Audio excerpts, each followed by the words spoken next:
Assistant Professor of Northeast Frontier Technical University, Arunachal Pradesh. Thanks a lot, ma'am, for giving me the opportunity to introduce today's resource person, Professor Dr. Naresh Vishwanath Waghmare, sir. Professor Dr. Naresh Vishwanath Waghmare, sir, is presently serving as the head and professor in the Department of Law, Savitribai Phule Pune University, Pune. He is recognized as a dedicated academician, researcher, and mentor who has significantly contributed to the field of legal education and research. Dr. Waghmare's educational journey reflects his strong academic foundation in law. He completed his BSL LLB from Indian Law Society's Law College, University of Pune in 2000, and thereafter pursued his LLM from Department of Law, University of Pune in 2002. In the same year, he has successfully cleared the NET exam conducted by the UGC. His scholarly pursuit culminated in a PhD with his research focusing on the constitutional and journal imperatives of the right to establish and administer educational institutions in India.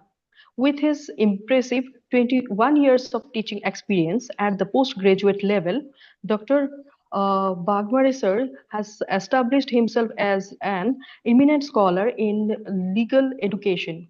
His teaching and research interests cover a wide range of subjects, including administrative law, jurisprudence, education law and policy, law policy and governance, right to information and transparency law, human rights law, and minority rights. In his academic career, Dr. Waghmare sir has taken on several important responsibilities within Savitribai Phule Pune University. He has served as coordinator of human rights education, a member of BOS in law, and has actively participated in university level committees. His notable contribution include the design and development of LLM, syllabi and guiding LLM and PhD research scholars in their academic pursuits. As a committee researcher, as a committed researcher, Dr. Waghmare sir has authored and published 26 six research papers and articles in reputed law journals and seminar proceedings. His research engagement also includes acting as a principal investigator for projects related to minority rights and legal skills development at SPPU. Through his research and publications, he has enriched the field of law with valuable insights and perspectives. Beyond his teaching and research, Dr. Waghmare sir remains actively involved in academic enrichment programs. He has participated in faculty development programs, workshops on legal education, and seminars addressing contemporary legal issues. He is frequently invited as a resource person and speaker at law college and professional gatherings, where he shared his expertise with the students, faculty members, and practitioners alike. Through his dedication to teaching, research, and academic leadership, Professor Dr. Naresh Vishwanath Waghmare sir continues to inspire the students, scholars, making a significant contribution to the field of legal education in India. Now the station is over to you, sir. Thank you. Yes, thank you for introducing me to all the participants. Am I audible? Thank you, sir. Thank you. Yes, sir. Okay, and I'm visible as to? Yes, sir. Yeah, thank you. Yes, sir. Yes, sir. Yeah. The topic which we are dealing with is very well known to all of you. That is Indian knowledge system, IKS in short. We have to incorporate, we had to integrate this subject into our contemporary knowledge system, that is CKS. And that will be integrated knowledge system, which will be known as the global knowledge system for all of us. Therefore, we have to understand. Am I audible? Am I audible, ma'am, Yes, sir? sir. Yes, sir. Please continue. Yes. Yeah. So the task of all of us is to integrate IKS into our own disciplines. It may be, for me, it is law. For you, maybe political science, sociology, engineering, medicine, and many more as such. When we deal with this topic, the most and important thing which we need to consider, that is, what is the role of a teacher in this national education policy, NAP 2020, which has been in operation for almost 5 or more years as such. The role of a teacher under this NAP is as a transformer. Now, why transformer? We are not just the teachers, we have to teach our subjects as such, but we have to transform India's education system into an inclusive, holistic, and multidisciplinary one. When this is the vision of NEP, National Education Policy, to transform India's education system, then our role is as transformers and curriculum innovators. Why curriculum innovators? Because we have to incorporate this IKS into our own disciplines. Now, what is to be incorporated? What is it to be integrated? How to be integrated? And what to be integrated according to our own disciplines, that we will see during this our session.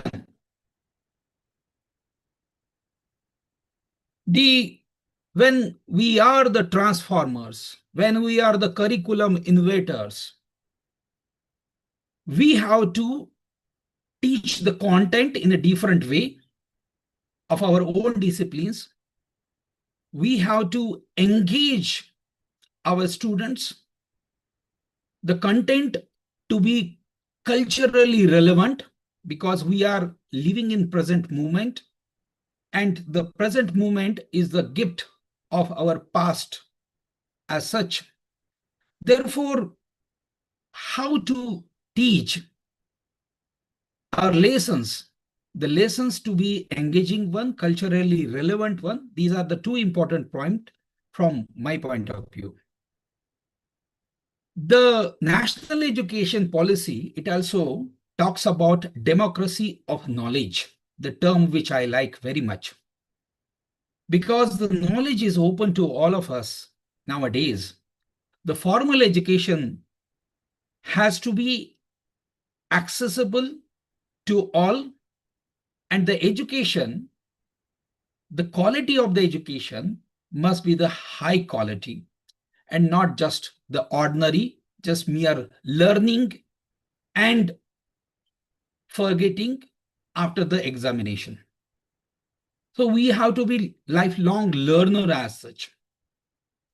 The education must also empower every individual. We know very well the education is considered as the empowerment tool for everyone's development, for nation's development. One who is educated, he must be able to contribute to the intellectual and cultural wealth of the nation. At the same time, he must be benefited from the collective intellectual and cultural wealth of the nation. When we're looking at as our transformer, the transformation of this education with this transformative technology like AI and the other technology like machine learning and other innovations which we use and practice every day. You know very well during the last 2 days that IKS, what is IKS? Because IKS is a very important part of the national education policy as such. We will not go into the depth because there are already the experts from the IKS field. In short, for all of us as the teachers of various disciplines, IKS is nothing but the ancient and traditional knowledge from all the fields. There were no such compartments or different branches as such. All these are derived from one branch of knowledge, that is the philosophy. See, whatever our Indian ancient knowledge, the traditional knowledge from all the fields, our job, our function is to preserve this ancient knowledge. We have to transmit, to transfer this knowledge to the future generation, to the students, and to contextualize this knowledge. We have to deal with this knowledge in the context in which we are working, we are teaching or doing research as such. So Indian knowledge system, it encompasses ancient and traditional knowledge from all the disciplines and the fields. And the role of a teacher is to preserve, transmit, and contextualize this knowledge. There is also the term which is used in the national education policy, that is the knowledge of India. So what is the knowledge of India? The knowledge of India encompasses an understanding. An understanding. Do we understand the ancient traditional knowledge? So knowledge of India, it includes the understanding of its ancient and modern contributions across fields. The one more important feature of this knowledge of India or IKS is that all these are rooted in a rich cultural, linguistic, and ethical heritage of India. Understanding this IKS in simple terms, we can include IKS in our curriculum from different perspectives. Like Indian, we can understand in two perspectives, that the knowledge which originated within this territory of India, geographical limit, which were earlier or right now we have. So the whatever originated within this territory of India, that is the Indian knowledge. At the same time, the traditional knowledge which we carry with us from generation to generation, and the Indian philosophy, basically. Indian philosophy, all these are included within the curriculum of here the IKS. Once we understand what is IKS and the role of a teacher, we have to integrate this IKS into our CKS, that is a contemporary knowledge system, like the physics, chemistry, mathematics, psychology, economics, political science, yeah, or the law, medical science as such. So the integration with this example, like the Nyaya, concept of Nyaya, or the principle of Nyaya, which is known as the justice, or the Dharma, which are nothing but the moral conduct, into the legal studies. The role of a teacher is not only to teach these principles of Nyaya and Dharma, but also to practice these principles and develop the various skills which were there during the ancient time, like argumentation skills, the debates, as such. We can develop being a teacher on various occasions, as a part of board of studies as well, we have to incorporate this IKS within our syllabus. So curriculum development. There are various grounds, criterias to follow while developing this curriculum, the syllabus of our subject. The very important thing is the knowledge, be it Indian knowledge or the contemporary knowledge. So knowledge-based curriculum development, first question which comes in our mind, that what is knowledge? Yes, any understanding of what is this knowledge?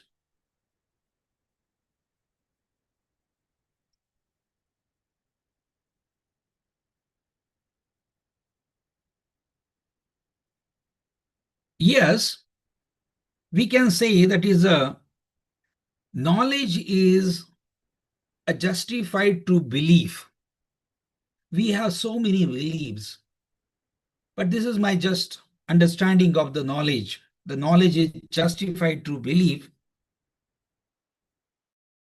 And there are various terms which have been used frequently within the document of national education policy,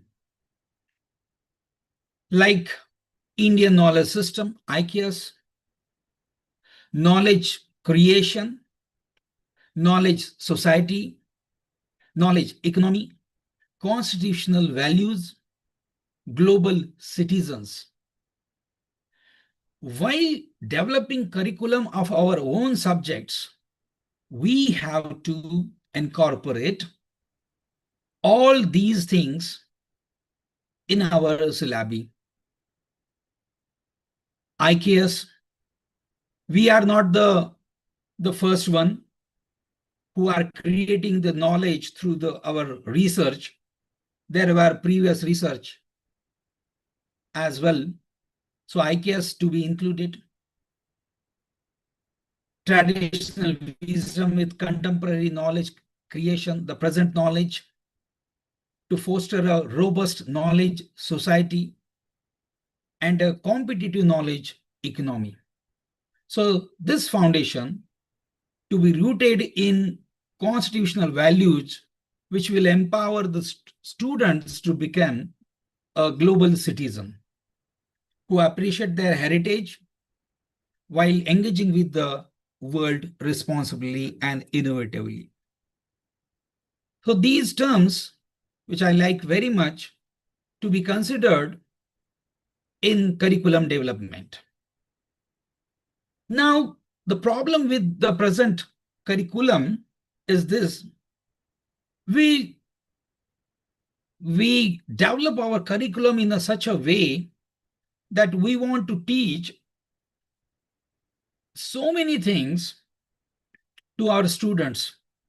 But you know very well that our course are limited to particular duration. Therefore, considering the duration of the course, we have to make content of the curriculum in such a way it would be very convenient to the teacher as well as the student, from my point of view, as well as the national education policy also emphasizes on the less content of the course. And the content must not include only the knowledge of the subject, but also certain values, certain human values, Indian values, constitutional values, which we know very well, ethical values, humanistic values such as Satya, that is truth. The purpose of the research is nothing but to search the truth, the Satya. Dharma, that is the duty. Ahimsa, non-violence. Shanti, peace, without which we cannot progress. Prem, love and affection, which we all deserve. So these values to be incorporated within the curriculum development programs. There are value-based education, knowledge-based education. Now the skill-based curriculum development, what to teach, when that is finalized, we should be aware about the things which are nothing but the how to teach and what would be the course outcome, program outcome as such. So the skill-based curriculum development is also one of the part of our the faculty development program. Now, what are the skills? The skills are learned abilities, the abilities which we can learn at the same time must learn, that enable you to perform specific tasks, be it here the teaching, research, legal practice, effectively, that is very important. And that can be acquired, these skills can be acquired through here the practice and experience.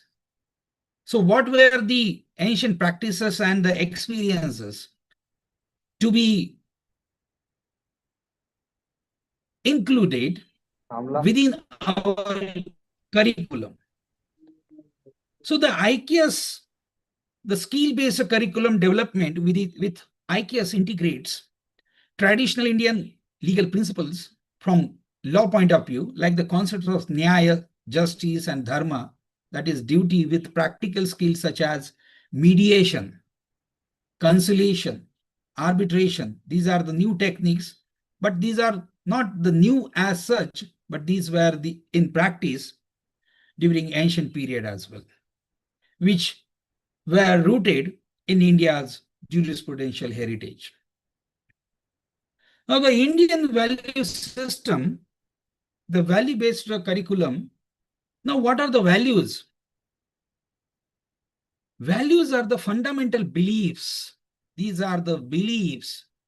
And we know very well that as the liberty of thought, expression, faith, belief, and here the worship, that are guaranteed by the Constitution of India as well. The values are the fundamental beliefs that guide our actions and shape our perceptions of what is important in life. What is important in life? And there are various aspects of life. There is our physical life, psychological life, financial life, okay, the spiritual life, the intellectual life, like the education, career, professional life. What is important in life? There are the certain fundamentals, beliefs. These are nothing but the values which need to be practiced and taught during our curriculum as well. Now, what are these values? These have been enumerated, listed in the National Education Policy as well. The policy emphasizes the importance of instilling ethical, human, constitutional values in learners, which include empathy, respect for others, cleanliness, courtesy, democratic spirit, spirit of service, respect for public property, scientific temper, which is very important in our research and teaching, liberty, responsibility. We know that is our rights. Our rights come with the responsibility. Our freedom come with the responsibility. Powers come with responsibility. Pluralism, equality, justice. So these values are rooted in our ancient Indian system, in IKS, as well as in the Indian Constitution, and aim to develop individuals who are not only rational and compassionate, but also committed to the ideals of a democratic, just, and inclusive society. We know that these are the values which have been emphasized by the national education policies. Now, coming to the constitutional values, What are these constitutional values?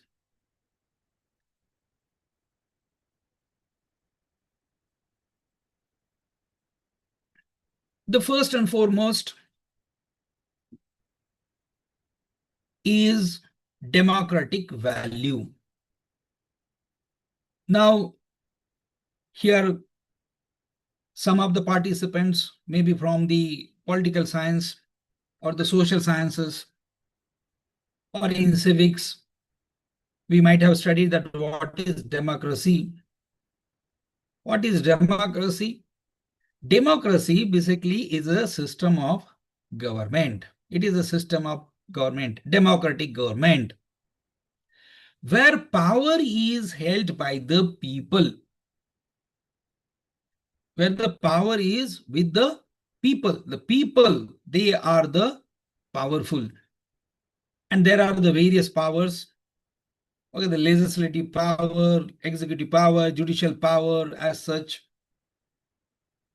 And these typically exercise through, basically the legislative power, these are exercised through here the elected representatives. Elected, what? Representative democracy, participatory democracy, participation of the people, election, which is also very important aspect of the democracy.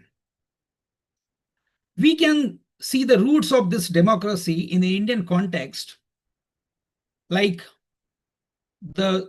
these other terms like Ganasangha, Ganarajya, Republic, Buddhist Sangha.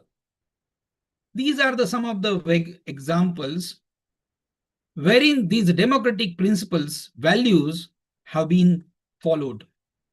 What is one of the democratic value? That we know very well that the decisions have to be taken in governance. So these decisions were made through voting and consensus. Democratic practice, democratic value, the decisions to be made through voting and the consensus. Democratic values, they are the fundamental beliefs and the principles that underpin a democratic society. What is this democratic society? The democratic society ensure freedom, liberty, equality, justice for all. So how to make this democratic society? There are certain key values which include here the rule of law, not rule of main. Rule of law, where everyone is equal before the law and no one is above it. Rule of law, in other words, also known as that every governmental action must be according to the law. According to the law. Governmental action include legislative action, executive action, judicial action must be according to the law. So the rule of law. The concept of dharma, as explored in texts like the Mahabharata, especially in the Bhagavad Gita and the edicts of Emperor Ashoka, is nothing but the rule of law, dharma. So dharma emphasizes righteous conduct and duty towards others, including the king, who was bound by the Raj Dharma, a king's duty. He has also to follow the dharma, that is the law.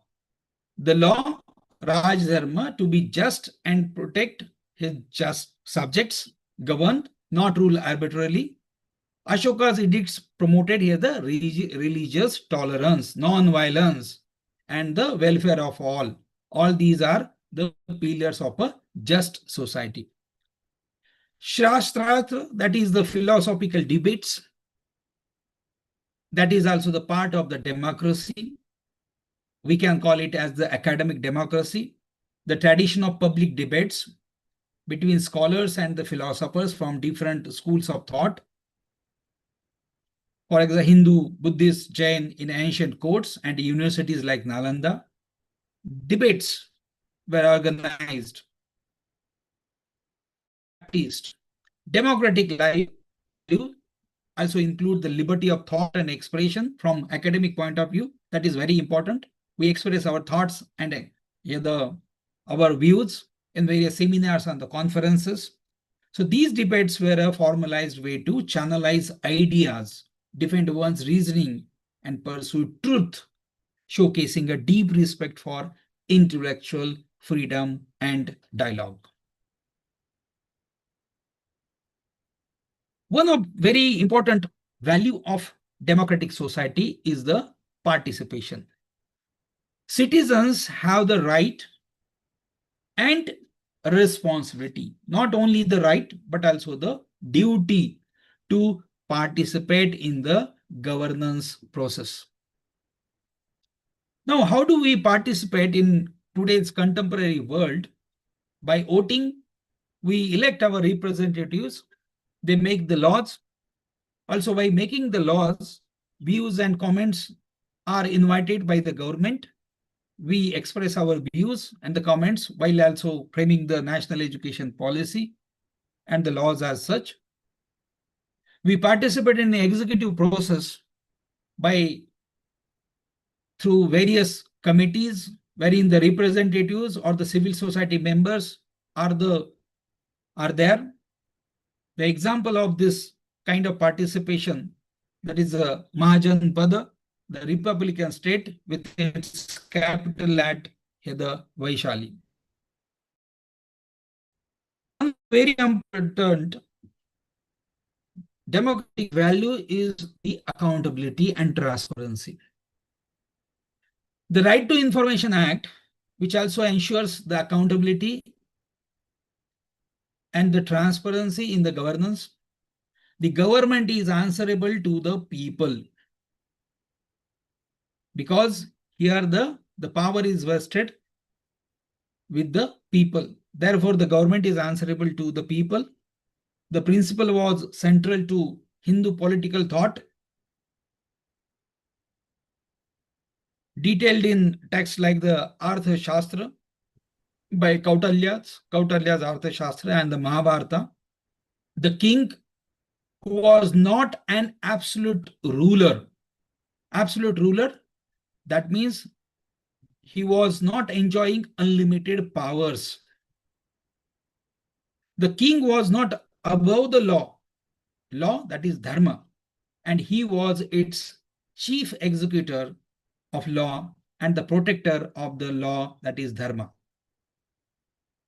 Also, we do find some evidence in Mahabharata, Shanti Parva, that is the people's right to revolt, which we can see near India. Perhaps the most striking evidence of accountability is found in this Mahabharata, that is the Shanti Parva, that is the people's right to revolt. In a large monarchical empires like Mauryan and Gupta empires, there was also significant degree of autonomy and democratic functioning at the local village level. It was not full democratic in today's sense. It was functioning at the village level, or we can say the subordinate level, even in the monarchical system. There were the village assemblies like Sabha or Samiti, and this was the most common form of local governance. These assemblies managed local disputes, irrigation, land distribution, temple maintenance, and collection of local taxes. See, democracy is not just confined to our political life, but it also expands to our social life, which is known as the social democracy.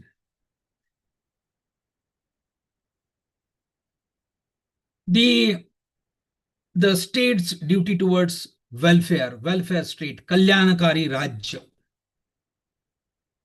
And the Dhamma, the concept of Dhamma, that is the law of the nature or the law of the truth. From this understanding also, this Ashoka's concept of Dhamma or Dharma was the cornerstone of his rule. And this Dhamma was a secular ethical code that emphasized social responsibility. Social responsibility. It promoted compassion, truthfulness, generosity, non-violence, care for all subjects, and social harmony. The political democracy, social democracy, the democracy also extends to our economic life. It is not just confined to the political sphere as such. The guilds, that the Shainis, these were in functioning in the urban sector in ancient India, which are the examples of the economic democracy in ancient Indian towns and the cities. The economy was heavily organized into guilds called Shainis or Nigams. Nigams. So these Nigams were nothing but the associations of artisans, merchants, and they functioned remarkably like modern worker cooperative societies, regulatory bodies. And this system prevented the exploitation of individuals, be artisans, by powerful merchants, and distributed economic power. See, the distribution is not of only the resources, but the distribution of the power, the economic power within the industry itself. So democracy, wherein also in social democracy, we can find there are some aspects like the distribution of the resources, but this is not confined just to the resources, but also to the powers. The concept of charity, dan, was a social and religious duty, dharma. It was a duty, dharma, creating an informal social safety net like the insurance, what we understand nowadays. The two primary forms of governance in ancient India, the monarchies, Rajya with the king, and republics, that is a Gana Sangha or Sangha as such, Gana Rajya as such, where the representatives, elected representatives, were there, and the chief of this representative as the head of the government. The Vedic Sabha and Samiti, these are the examples of popular assemblies. You know, the assemblies, and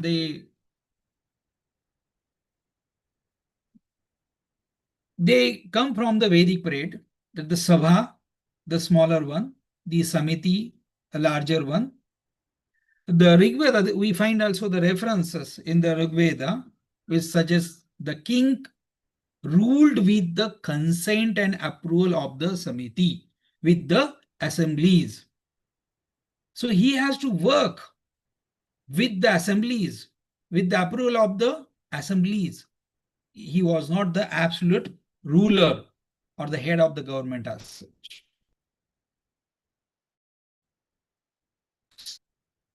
These, the Sabha and Samitis, they acted as a check on the power of the king. You know, the check and the balance, separation of the powers. Check and balance, separation of the powers. The aim of this is to prevent absolutism.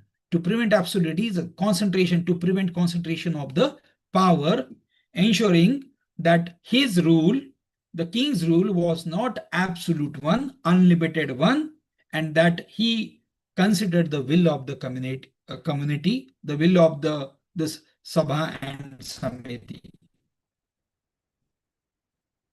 The republican states. So we find here the monarchies and the republican states. Now the Gana Sanghas. During the time of the Buddhas, Bihar and the Uttar Pradesh, now the present states, these were often called as the Gana Sanghas or the collective of the Gana, that the people. And there were the features of these republics, like the power sharing. Power sharing, as we know, that is the sharing is caring, like that. The power is to be shared. It must be shared, decentralization of the power, which is also one of the democratic value. So here the sovereignty resided in the collective and not in a individual. And the head of state was often as elected chief who presided over the assembly but had limited personal power. So he had to decide in accordance with the approval of these bodies. The assembly, the supreme authority was an assembly. The consensus, the decisions were made through discussions and the debate. So what we can say, the decisions, and then here the discussions, and then the decisions. Committees also were there, like here the modern parliamentary committees. All these are the examples and the features of the republics in the ancient time. The concept of rule of law.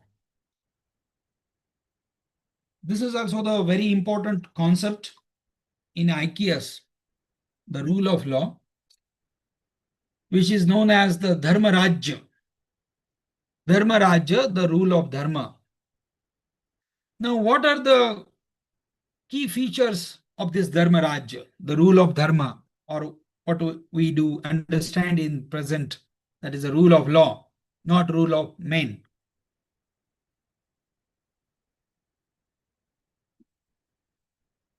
The one of the very important feature of this Dharma Rajya, the rule of Dharma, is supremacy of law. Supremacy of law. King was not the supreme, not an individual as such. What was supreme? Here the law, the dharma was the supreme authority, and everyone, including the rulers and the government officials, is subject to that dharma. Then another feature is equality before law. We must understand what should be the important feature element of law. That law must be applicable to all in equal way. If the law is not applicable to all in equal way, then that is not law at all. Therefore, the equality before law, all citizens are equal under the law, regardless of their status, wealth, or power. Another feature of the rule of law, that accountability, the government and its officials are accountable under the law. Legal certainty, laws to be clear. Publication is important. Publish as stable, law must be stable, law must be just, and they are applied evenly and protect fundamental rights. If we understand what is law, we can understand the law from rights and duties perspective. Law is that which confers rights and imposes duty. So one of the important feature of the law is that it must confer certain rights on the individuals, on the citizens, on the persons. So the protection of fundamental rights, this is another important feature of here the rule of law. Fair and impartial judiciary. Justice is delivered by independent, impartial, neutral institution. Judges must be neutral. There should not be any bias, personal, financial, or any other kind of. So These are the important features of a concept of the rule of law. See, we know very well that the social democracy, political democracy, economic democracy, and now I think we all teachers must understand this constitutional democracy. Generally, what we say, democracy is of the people, by the people, for the people. Yes, of course, people is the central idea in this democracy. But the constitutional democracy, wherein the constitution is the supreme, and there are certain constitutional values. What are the constitutional values? The protection of fundamental rights. So democracy cannot take away your fundamental rights. The separation of powers, important aspect of constitutional democracy. Powers, you know the powers. Powers are nothing but the capacity to do certain things, to make the laws, to execute the laws, to interpret the laws. So these powers to be separated from each other. There should not be any concentration of power as such. The rule of law, popular sovereignty, that is the people are the supreme. Okay, we derive the power, the constitution, we the people of India, it derives its power from the people. And here the constitution is the supreme. So all these are the essential foundation of a constitutional democracy. So this system of governance operates not on the unchecked will of a majority,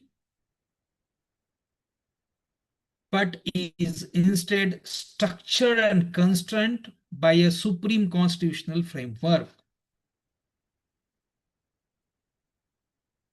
For few of us, democracy is nothing but rule of majority. Rule of majority, whoever has the secures majority, they are our representatives, they make the government. But in constitutional democracy, the minorities, representations, minority rights, minorities say, that is also important in constitutional democracy framework. So this constitutional democracy ensures that government authority is both derived from the consent of the governed and limited by a pre-commitment to protect individual liberties and minority rights from potential tyranny. That democracy, in practice, it is the rule of majority, but in constitutional democracy, it also protects the rule of majority, but with the minorities protection. So constitutional democracy is nothing wherein the government is a self-limiting government, self or limited government as such, where the enduring values enshrined in the constitution guide the state, guaranteeing that the democratic process itself remains just, stable, and respectful of human dignity.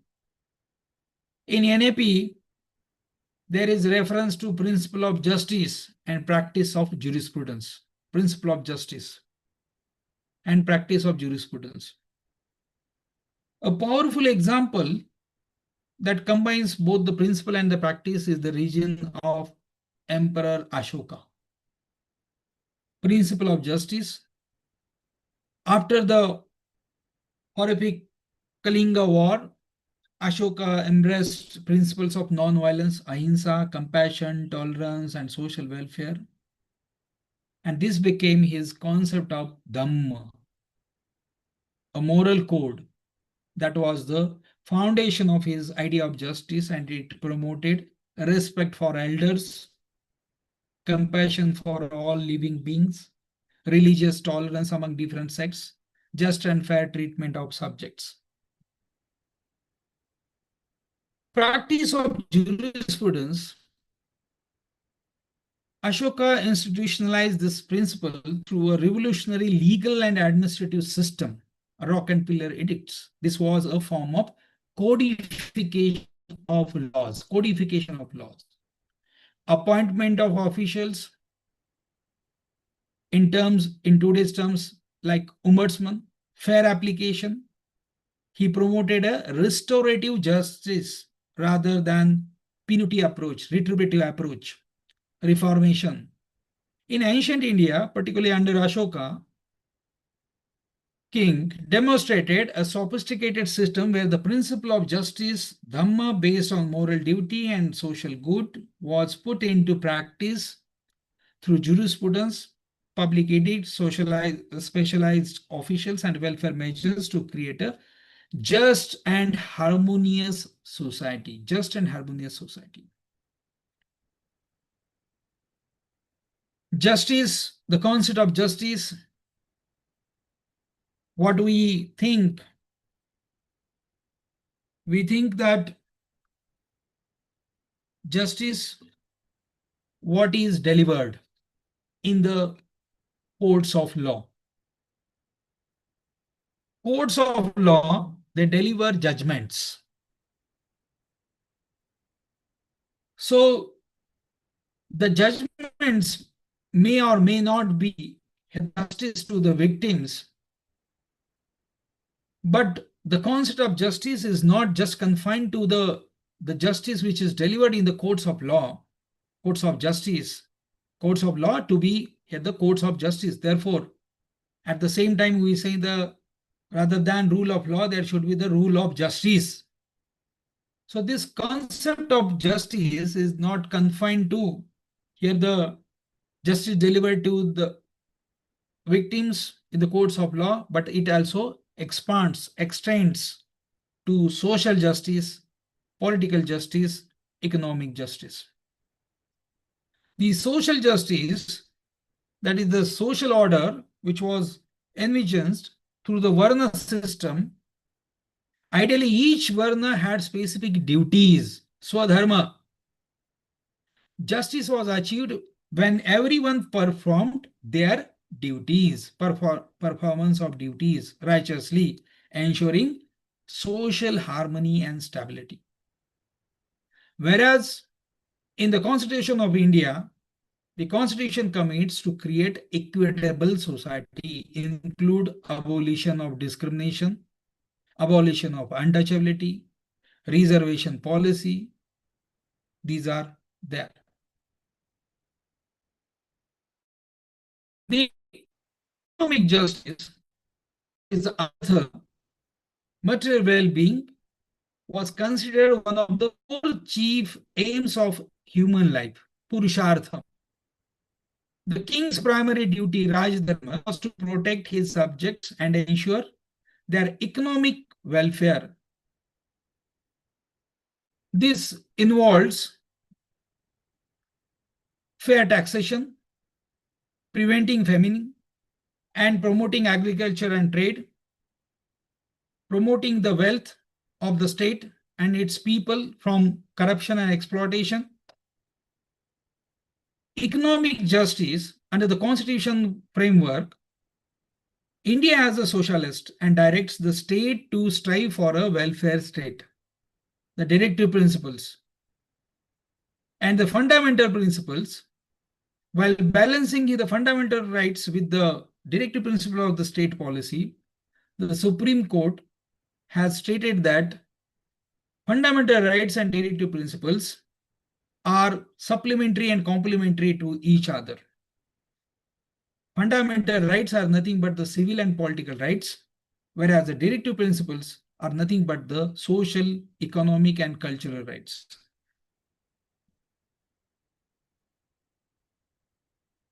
Am I audible? Am I audible?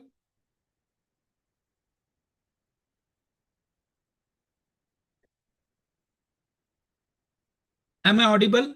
Yes, sir, you're audible, sir. Okay, thank you. Thank you. Yes. The political justice, in ancient term, we can call it as a Dandaniti, The king was the chief administrator of justice. The concept of danda was central. It was not merely retributive, but meant to uphold dharma, and to deter adharma, injustice. The king was advised by learned and was expected to be fair and impartial. A king who failed to uphold dharma was considered unjust. And the Mahabharata repeatedly warns that where dharma is, victory is. Eto dharmastit e jaya. That is also the what we can say the logo of the justice. The political justice, this is achieved through universal adult franchise, equality before law, one man, one value, one vote, fundamental rights like Article 19. There are the guarantee of the many civil and political rights.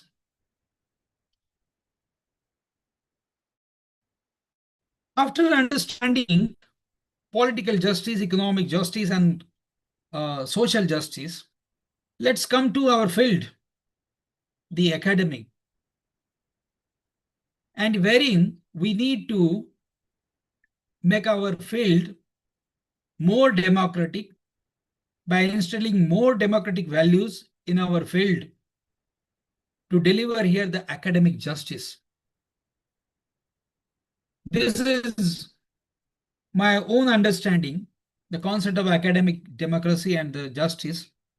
Academic democracy and justice are foundational to the national education policy, ensuring that every learner, regardless of socio-economic background, gender, disability, or geographic location, has equitable access to high-quality education. And the policy emphasizes inclusive governance, participatory governance, promotes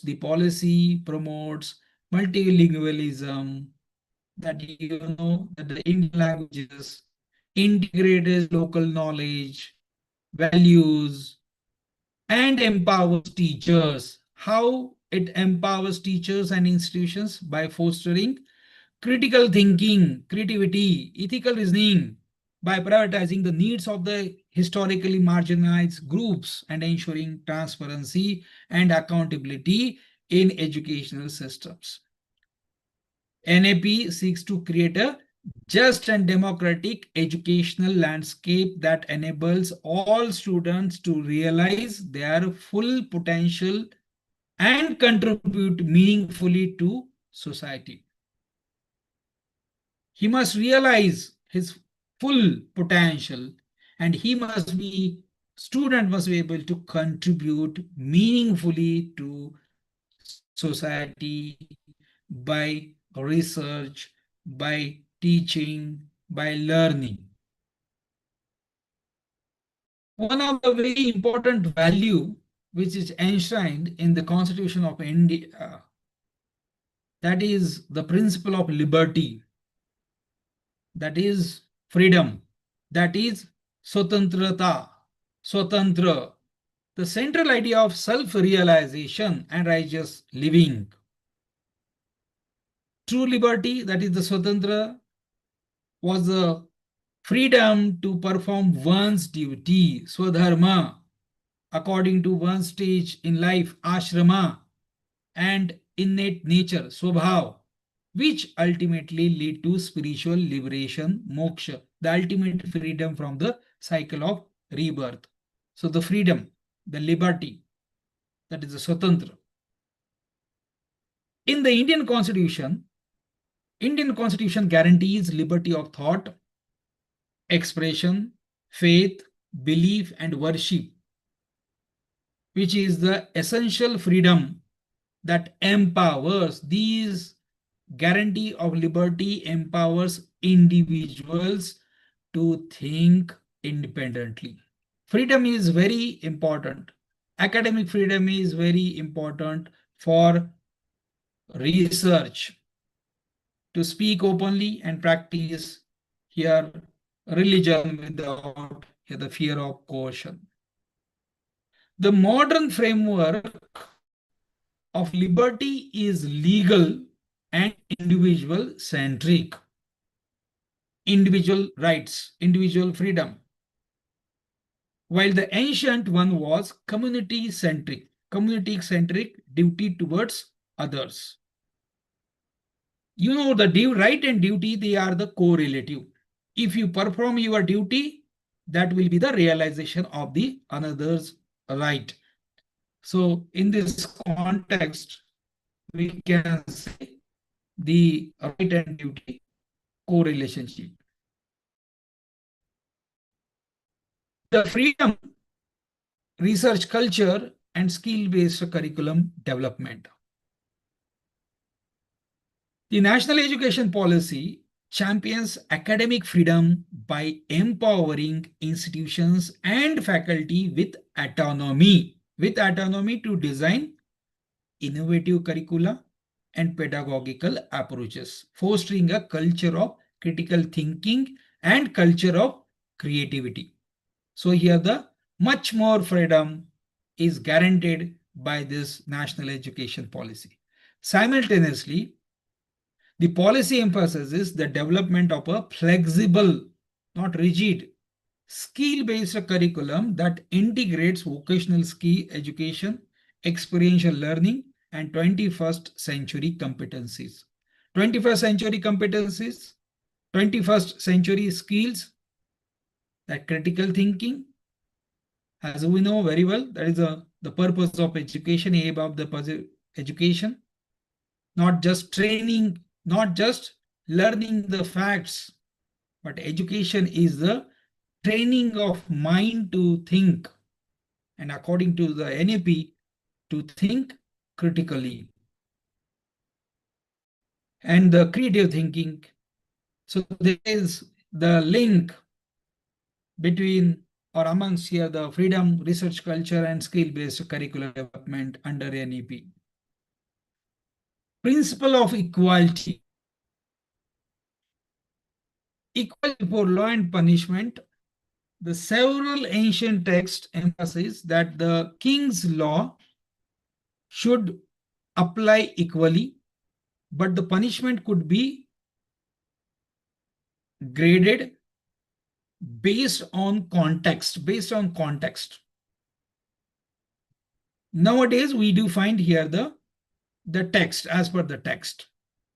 The Arthashastra by Kautilya states that a judge should decide cases based on the four bases of justice. Dharma, that is the sacred law, that is the law.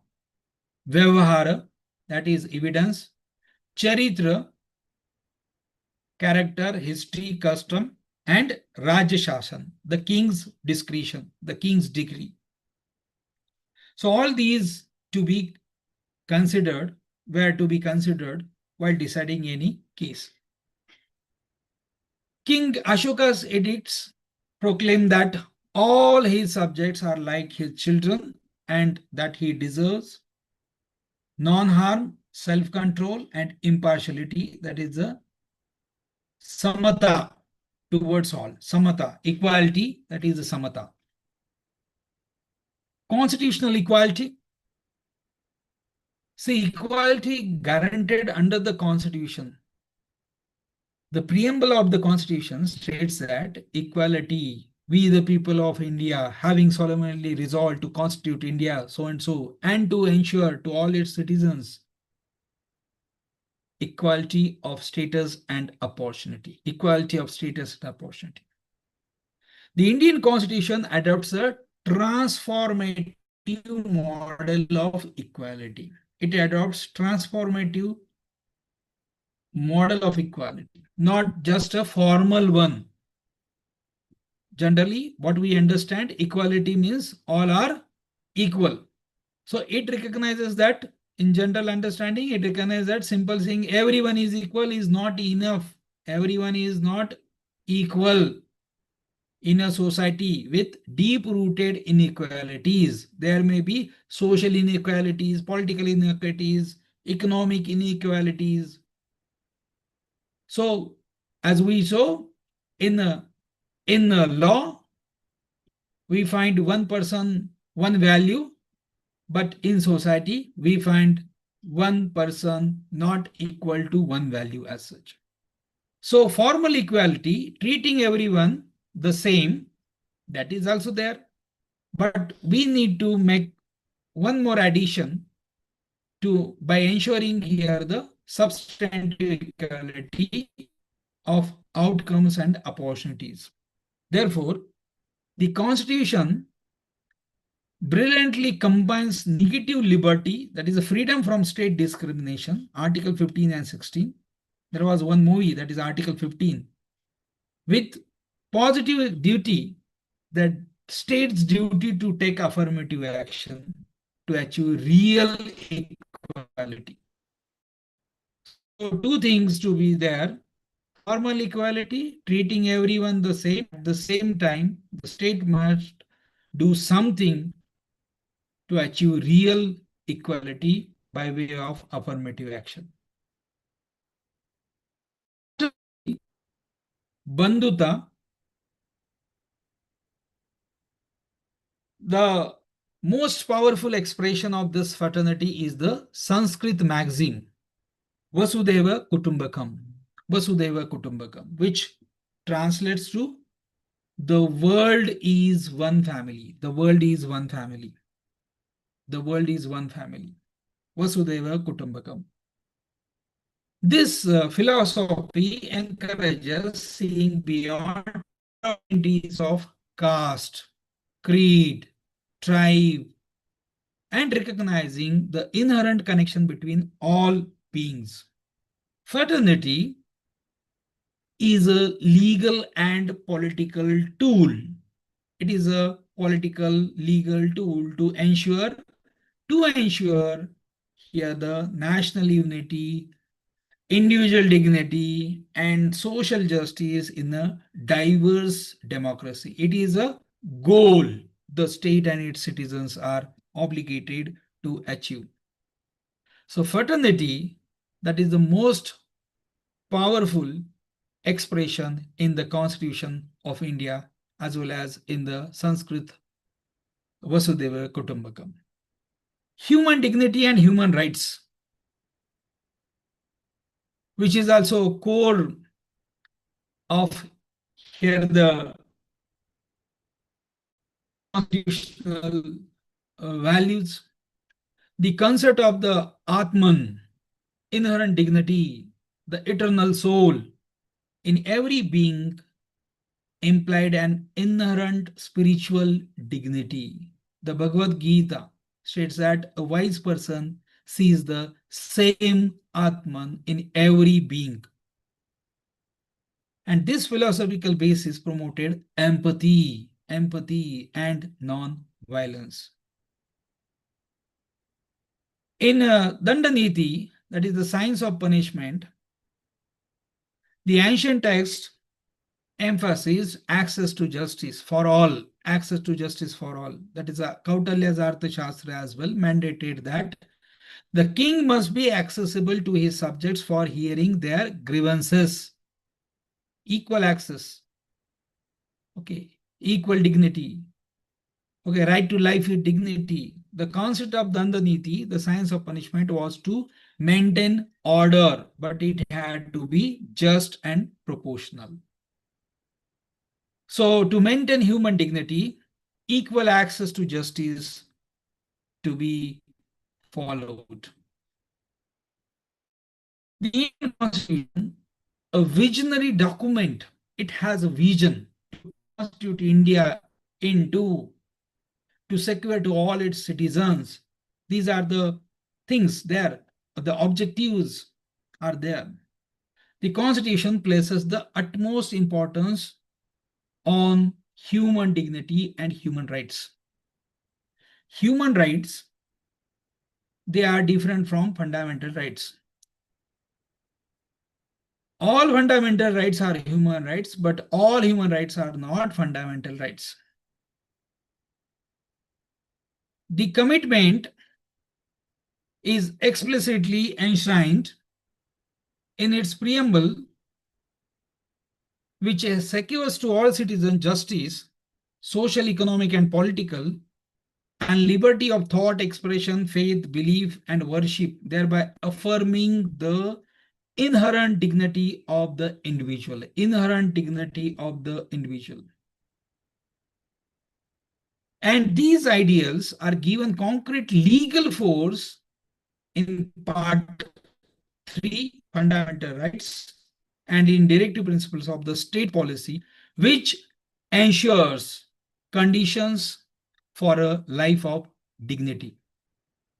So fundamental rights, they guarantee certain rights, and the Directive Principles of the State Policy, they ensure conditions within which or in which these rights to be guaranteed. The another term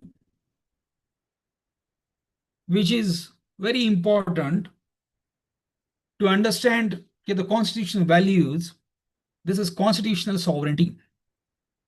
Constitutional sovereignty, sovereign means supreme. There is no one above. Constitutional sovereignty in India means that the constitution is the supreme law of the land. The constitution is the supreme law of the land.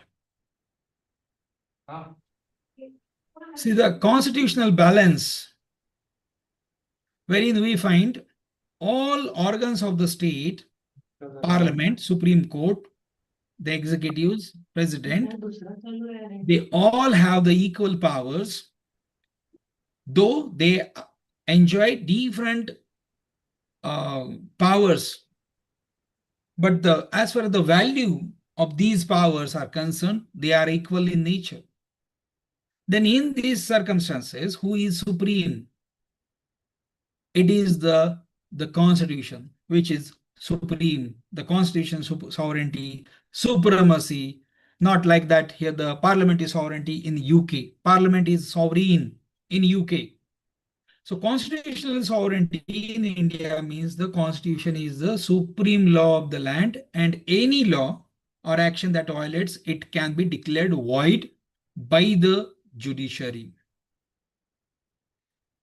You know, there are certain constitution's basic structure: rule of law, separation of powers, freedom, fundamental rights. They all are the features of here the constitution. In ancient times, this limit was dharma. This limit was dharma. And today it is the constitution and the fundamental rights of the citizens. If you look at to the fundamental rights of the citizens, they are nothing but the limitations on the governmental powers. Means governmental powers are not unlimited. So in ancient time, dharma was the supreme. In present time, it is the constitution.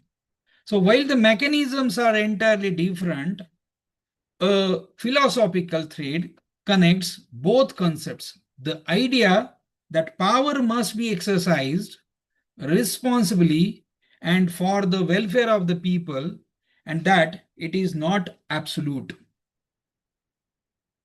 Every power is not absolute, and therefore the emergence of the concept of constitutionalism.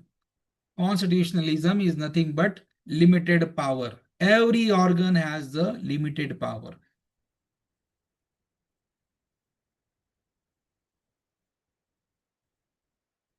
Another concept of secularism.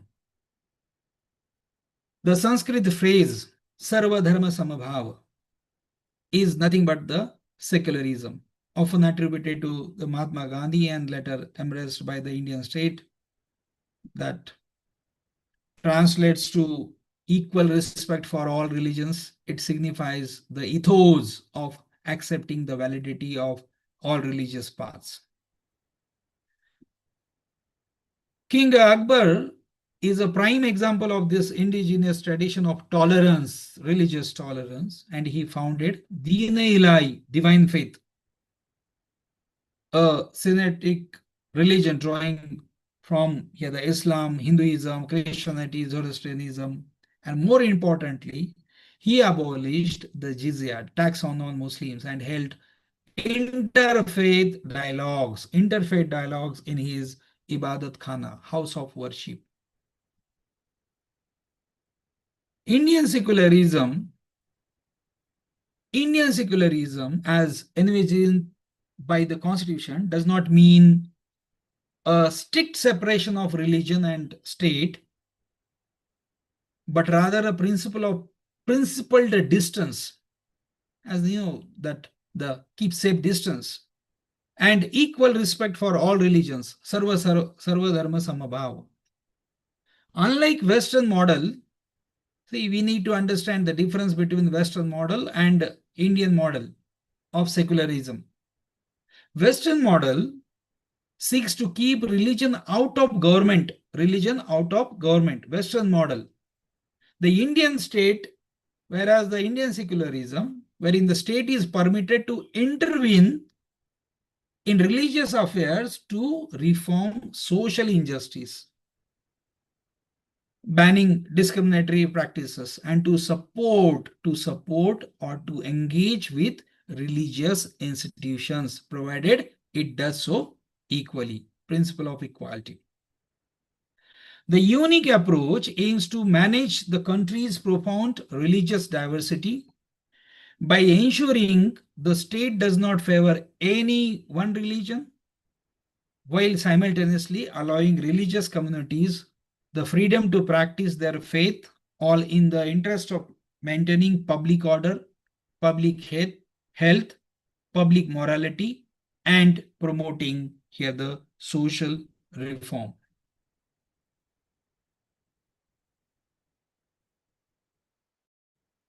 The concept of Indian socialism, herein we need to understand it very carefully, because there are many misunderstandings as to the socialism under the constitution. The idea of Sarvodaya, that is the welfare of all, Antyodaya, while popularized by Mahatma Gandhi, the concept finds its roots in ancient Indian thought. It means the upliftment and welfare of every single individual in society. Not just welfare of few or welfare of all, but welfare of every single individual in society, not just a majority. And this is a more holistic and radical idea than the Western utilitarian, that is greatest good for the greatest number. It's not like that. Everyone is taken care by the Indian Constitution. The philosophy of the Jain and Buddhist tradition strongly emphasized non-possession, that is aparigara, and compassion for all beings. Buddhist monasteries, viharas, were early examples of community living, where resources, physical resources, natural resources were shared collectively by the Sangha, by the collection of people. The Ashwamedha Yagya, that is also example of this Sarvodaya.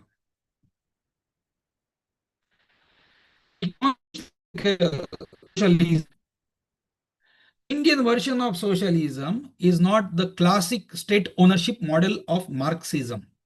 Instead, the Supreme Court has interpreted it as a mixed economy, not capitalist economy or Marxist economy or socialist economy, but it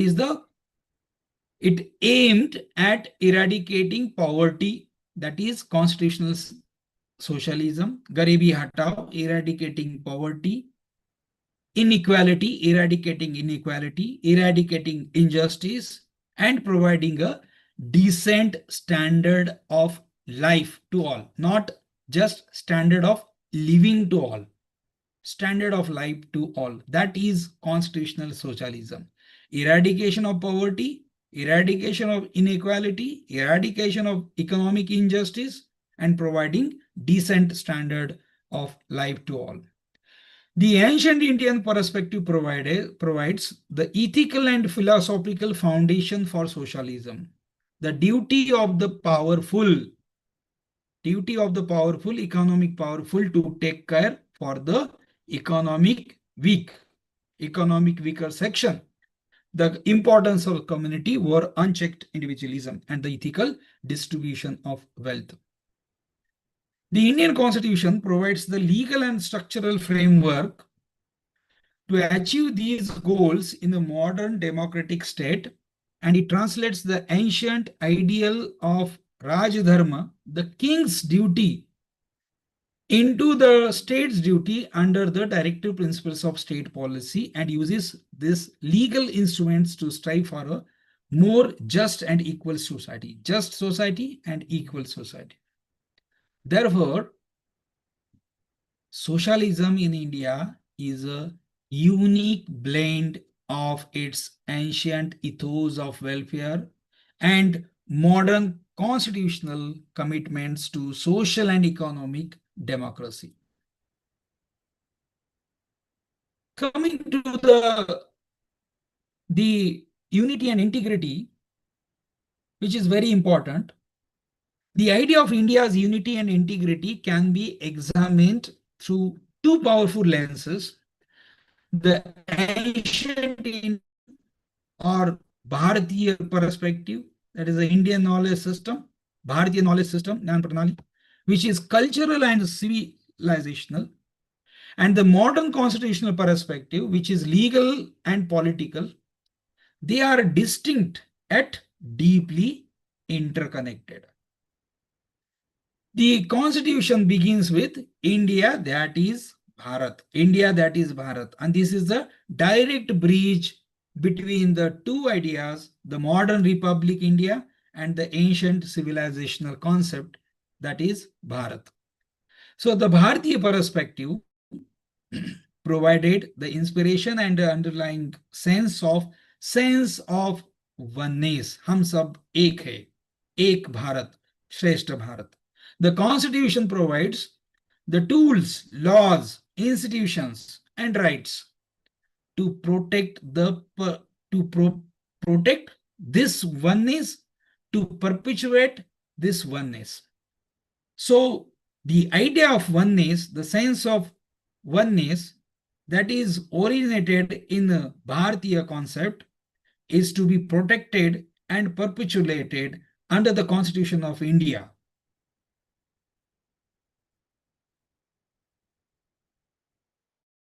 Coming to the academic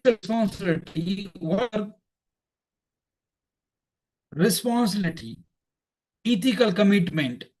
Our ethical commitment to promote the constitutional values upon which a nation is founded, to ensure that our practices foster these constitutional values and the principles, to create inclusive and transformative learning environment.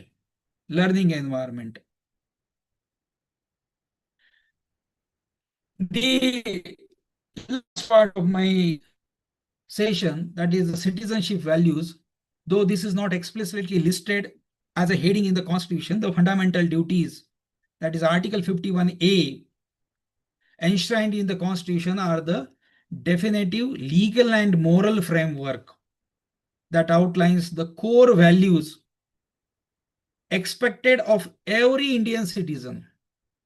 There are 11 duties: to abide by the Constitution and respect its ideals and institutions, the national flag, and the national anthem.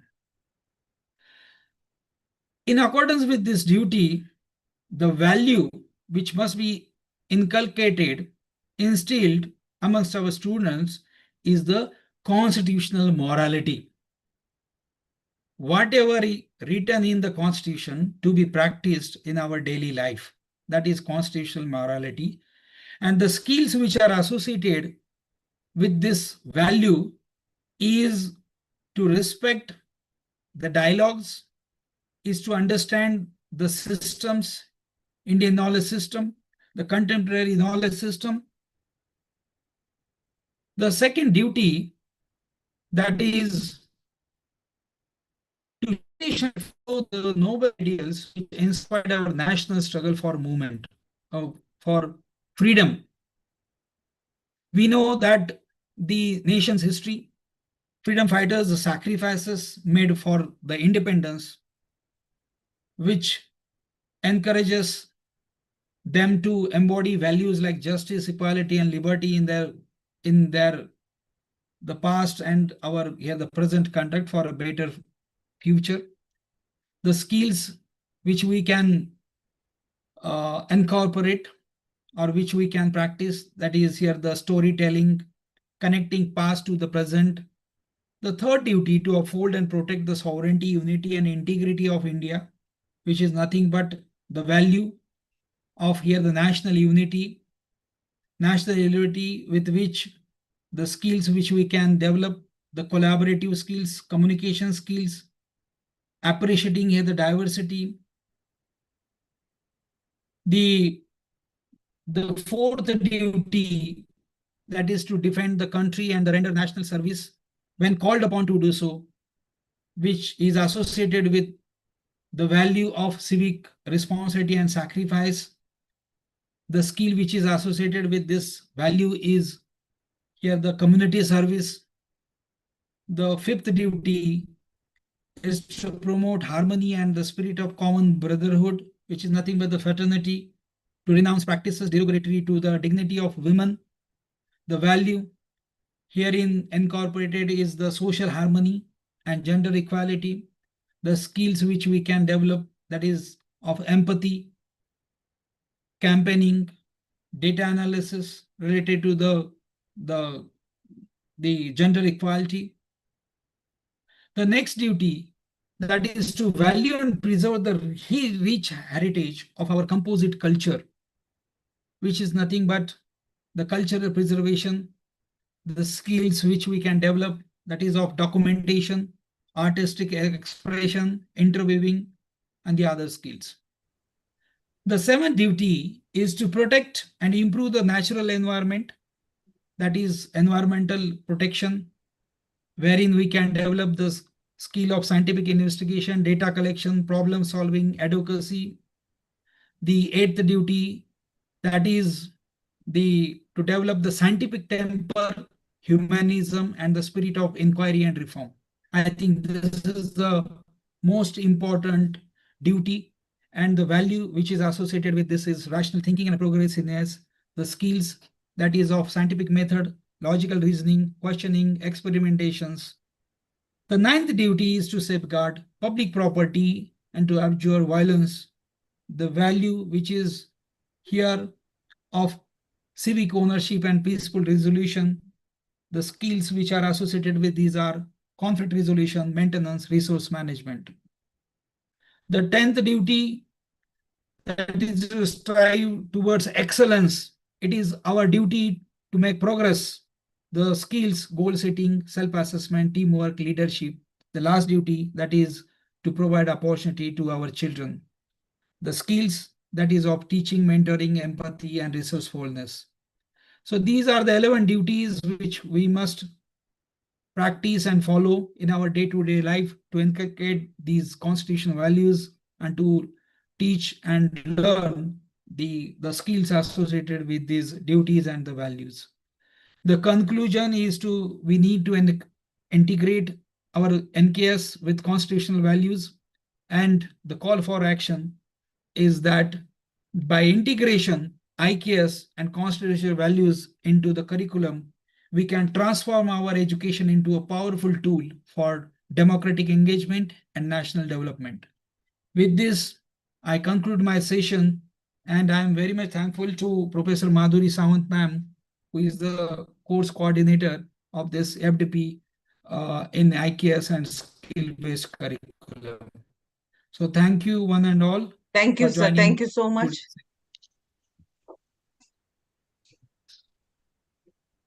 Sir, could you please stop sharing the screen so that we can Yes. Yes.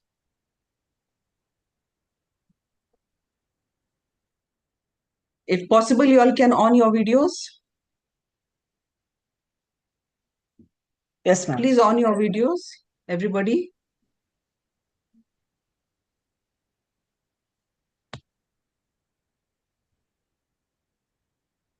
Ma'am, I have small question. Can I? Yeah, we will go for question and answers. Yes, please. Dr. Gangu, please. Yeah. So, very good afternoon, sir. Good afternoon. Good afternoon. Yes, sir. No doubt at all. It was very nice, sir. But my question is very small. But the thing is, everybody think that they know the answer. But now still I'm working in Tribal University as a management faculty. I want to ask you only one question, sir. I have a small question, that is fundamental duties in protecting tribal knowledge and culture heritage. Because recently we submitted a project also. There also we faced many problems. Can you suggest something like fundamental duties means 51A is there, it will protect the tribal. Can you give any way how we can protect tribal knowledge and culture heritage? Yes. Yes. The protecting this tribal knowledge we can do by patenting, especially there are the IPR things are there, and there are so many IPR experts which through which here we can protect this tribal knowledge. And also government has planned to protect all this knowledge through patenting. So that is the way, or by protecting here the intellectual property like.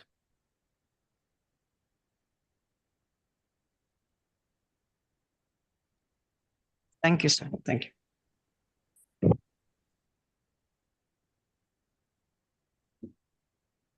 Hello, sir. I have one. Do you have any I have other? one question. I have one question, sir. Yeah.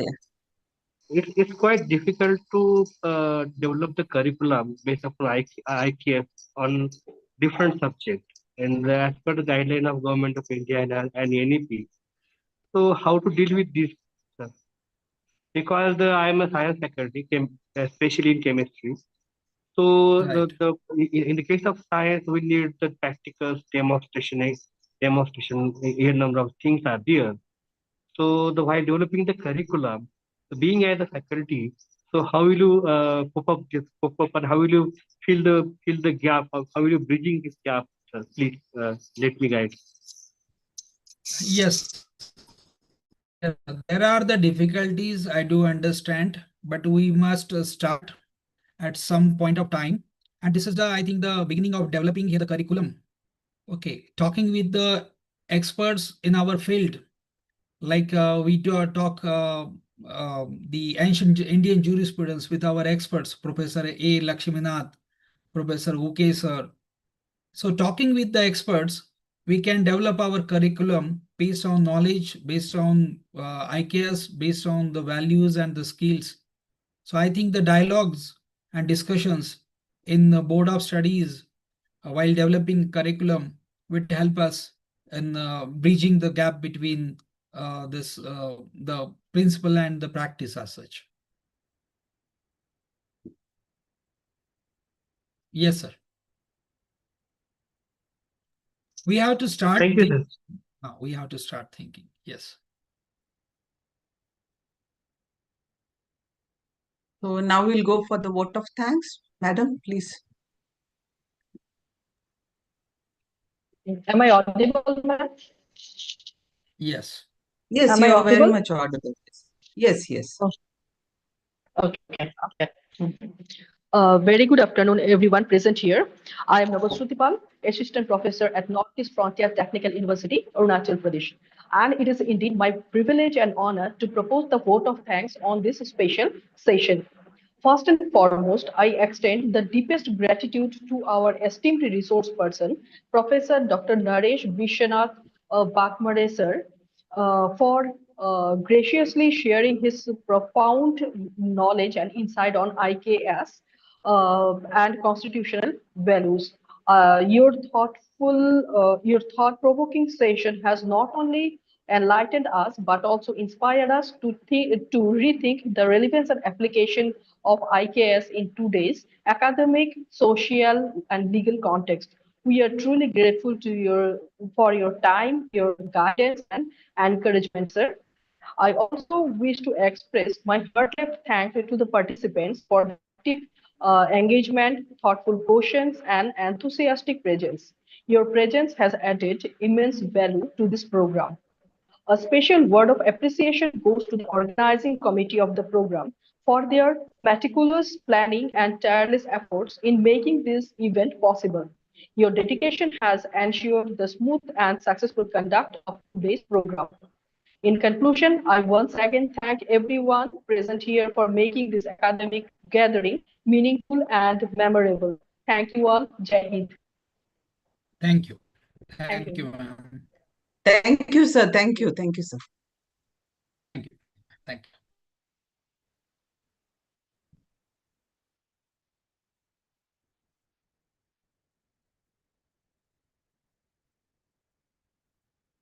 Thank you, sir. Our next resource person will, I think she has joined our next resource person.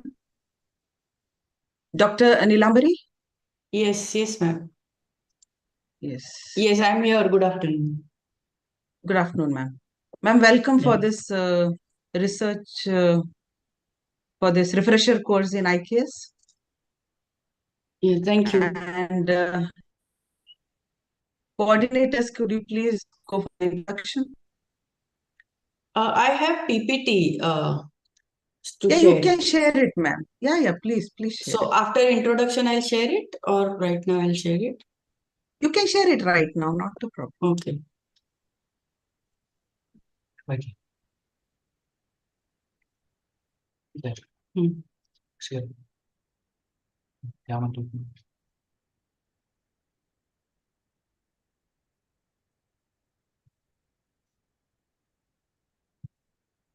वरती हिरवा click करा हिरव्यावर green green याच्यावरती आले की?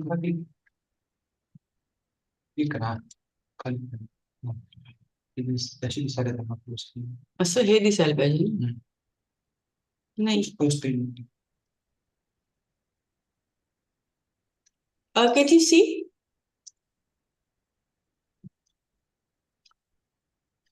Hello? Not yet. Not yet, yet, ma'am. Not yet. Sorry. No.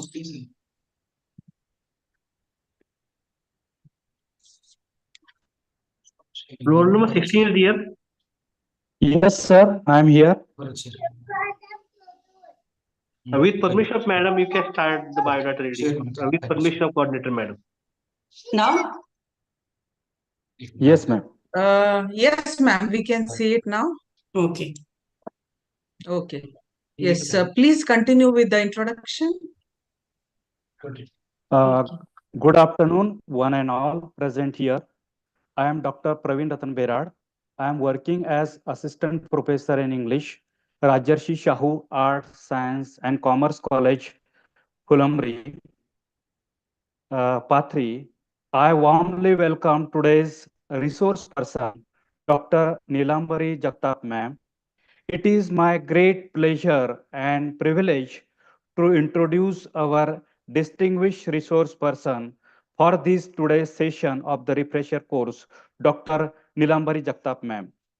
She is currently serving as coordinator and assistant director, Chhatrapati Shahu Maharaj Center for Studies in Maratha History, as well as she is also serving as director, V.S. Khandekar Memorial Museum, and she is also secretary, New Museum Complex, Shivaji University, Kolhapur. She is skilled researcher in history with PhD and master in philosophy in Maratha history and medieval Indian uh, maritime and trade history. Strong background in teaching in master in Maratha history and museum studies. Ma'am has worked as a museum keeper in University History Museum, Dr. Babasaheb Ambedkar Marathwada University, Sambhajinagar. Ma'am has proficiency in managing museum administration, documentation and research, developing exhibition concept, content and strategy. She has achieved PhD in history. Dr. Nilambari Jagtap has made a significant work experience such as assistant director and coordinator from June 2014 to till date at Chhatrapati Shahu Maharaj Center for Studies in Maratha History, as well as she worked as a director V.S. Khandekar Memorial Museum from June 2016 to till date, Shivaji University, Kolhapur, as well as she worked as museum keeper from August 2008 to May 2013, History Museum, Department of History, Dr. Babasaheb Ambedkar, Marathwada University, Chhatrapati Sambhajinagar. She has conducted intensive workshop in association with UNESCO New Delhi for guiding training program, as well as she designed syllabus and introduced a professional based postgraduate certificate course in museum studies since academic year 2009. She contributed in teaching as lecturer in history from January 2008 to August 2008, Ferguson College of Arts and Science, University of Pune. As well as she also worked as lecturer in history from June 2005 to December 2007, Department of History, SNDT Women's University, Mumbai. She worked as lecturer in history from June 2001 to 2005 at H.V. Desai College of Arts, Science and Commerce College, Commerce University of Pune. She worked as research project officer from May 2007 to August 2007, worked as a research project officer in project evaluation of education aspiration in NMSEZ zone responsibility included. Ma'am has published 5 books and presented 9 research papers in national and international conferences. She has completed 4 research projects and 1 research project is ongoing. So with great respect, I invite Dr. Nilambari Jagtap ma'am to share your ideas as well as view with us. Thank you, ma'am. Yeah, thank you so much for such a, vast introduction. However, I am very pleased to be here and delivering a lecture in this IKS program of skill-based curriculum development. As Dr. Sawant madam knows that I work in history. I was part of Dr. Babasaheb Ambedkar Marathwada University till 2012, and I was heading the museum. So today's my presentation will be with my experience, practical experience in the field of museum. And also I had a UGC project not UGC, ICHR project on the museum, Princely State Museums.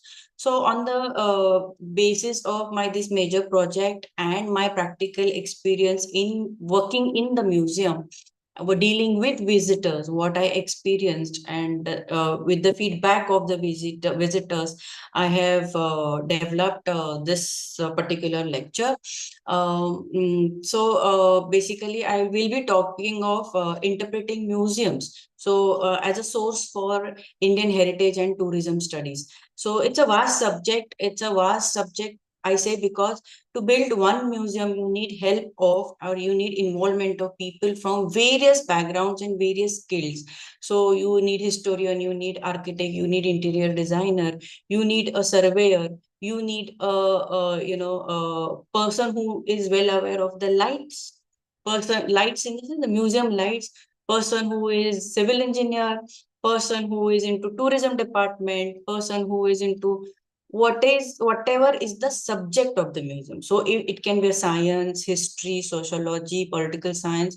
So it's a multidisciplinary place where many knowledge systems collide. They come together, and then the museum is built, and then it is being presented to the people, so the visitors. And it's not just visitors who come and see. You need educators to educate them in the museum, to analyze what is displayed. So it's a complex thing, it's a complex knowledge system that works within the museum. I think similar is the case with the tourism studies. So basically, two, three questions that I start that how is the museum prepared? Who prepares the museum? Then who decides what should be the theme of the museum? So when you look at it, there are, as I said, there are many people who are involved in doing this. So basically, museum exhibits whatever is apparent subject, certainly illustrate on the cultural assumption and resources of the people who make it. So you assume something, cultural assumption, that what do you mean by cultural assumption? Is what you want to present. So why do you want to present? Why do you want this knowledge to be continued with generation to generation? So these and resources. So people, what resources they have to pass on this knowledge. So these are the things that decide the museum's theme, or why the museum should be prepared. So again, who makes the decision? So decision is basically one element, and it to emphasize on one element and downplay others, to emphasize some truths and to ignore others. So why I'm talking this? You're saying why downplay and why ignore? So these museums are not totally free free of somebody's opinion, or some thought of or thought process or notion of that particular society, time and space. So for example, you would present a subject that you want now to be sustained or to be emphasized. For example, right now, if we think that we are in such a political and social condition, probably what we need is peace. What we need is peace. So a group of people or a nation would want to emphasize on the theme of peace, and that might come up as a museum. So unity.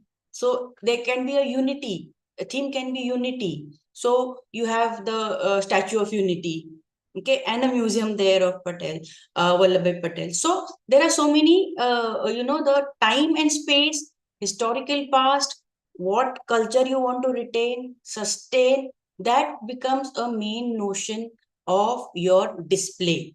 So what we are trying to see here, what is the heritage? So how will we present this? We will present this by gathering together and placing before some art objects, some heritage message, some heritage art object that will talk of your heritage, culture, history, and right now what is the need of your society. So that is how the exhibition of museums come up, or the formation of museum is made. So these are the things that people or the museum makers mainly look at. So next what we see is that, okay, then what we can say is that what is the need? Maybe the nation is the need, nationalism is the need. So origin of national museum. So every country has a national museum. Okay, so nation and museum becomes one part, and they become popular in the late 19th and 20th century. For the 21st century comprises the challenges of the identities that come to be assigned, and definitely by them the ideas, places, both predictable and knowledgeable as physically. For example, like after the end of, later half of the 20th century, many nations came into form. Many new nations came into form, free of colonization, free of colony. The colonies which were being the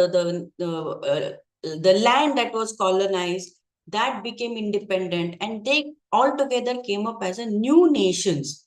So India is one of it, Pakistan is one of it, Bangladesh is one of it. So these are the, and many South African countries. So they came up as a new nations. So there was a necessity of having a place, having a composed place, a structured place that would represent you as a nation, as a so National Museum can be something that is a structured place where you're talking of this new nation. However, if we go to West, these particular West, it came up into the early centuries when it was a period of Renaissance.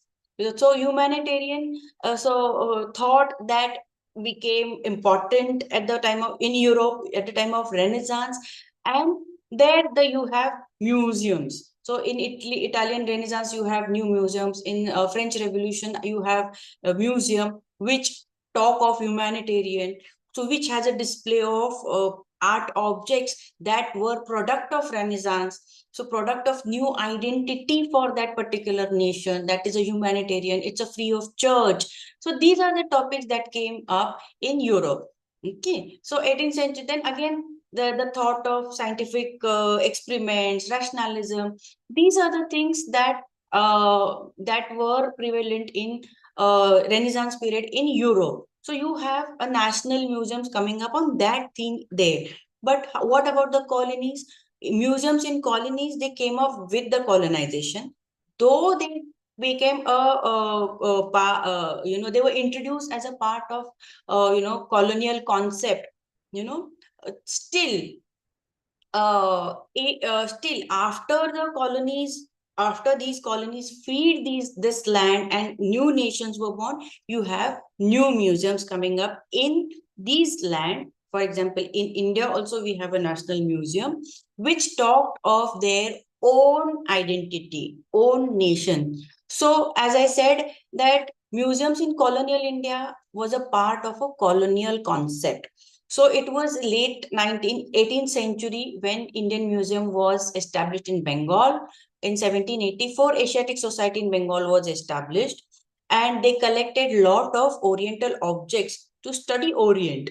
So they collected lot of specimens of man's life, a man's heritage, the environment, and then they thought of it, displaying in a museum format, so that the Orient history or Orient history, that is the history of India, that Orient they used to call the colonial people.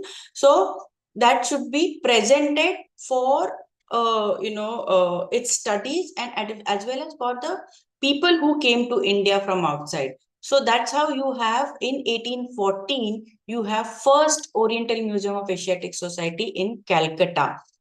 And you have, this was run by Ministry of Culture government. Then it was run by the British government, and then after independence, it is now been run by the Ministry of Culture, Ministry of Culture, Government of India. So this is how the museums came into India. And then you have a lot of site museums, archaeological site museums, wherever they did archaeological excavation. So like that, you have museum in Sanchi, you have museum in Chennai, you have museum in Mathura. So where the archaeological sites were excavated, and beside that site, you have the museum explaining that site and displaying the objects that they found in that particular site. This is the picture of Indian Museum Calcutta, which was established in 1814. That's the old portrait on Chaurangi Road. It was built, and this is the new picture. So this is the inside part, and that's the huge building. It still exists, and it is still run very well. So now you will say, what about the National Museum? Did India, now this was of course, the earlier one was established by British, but didn't India do it? So yes, India also did, India also have a National Museum which is located in Delhi. Now there is a story behind how this particular museum came into existence. So the roots of National Museum began in exhibition of Indian art and artifacts at Royal Academy, London in winter 1947-48.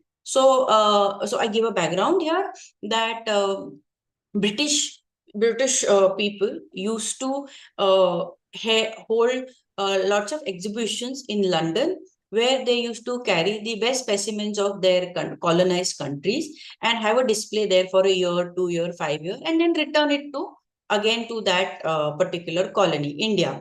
So like I said, there were site museums. So the artifacts were collected from the museums that were existing in their colony, and the best specimens, they used to take it there, exhibit it, and then return it.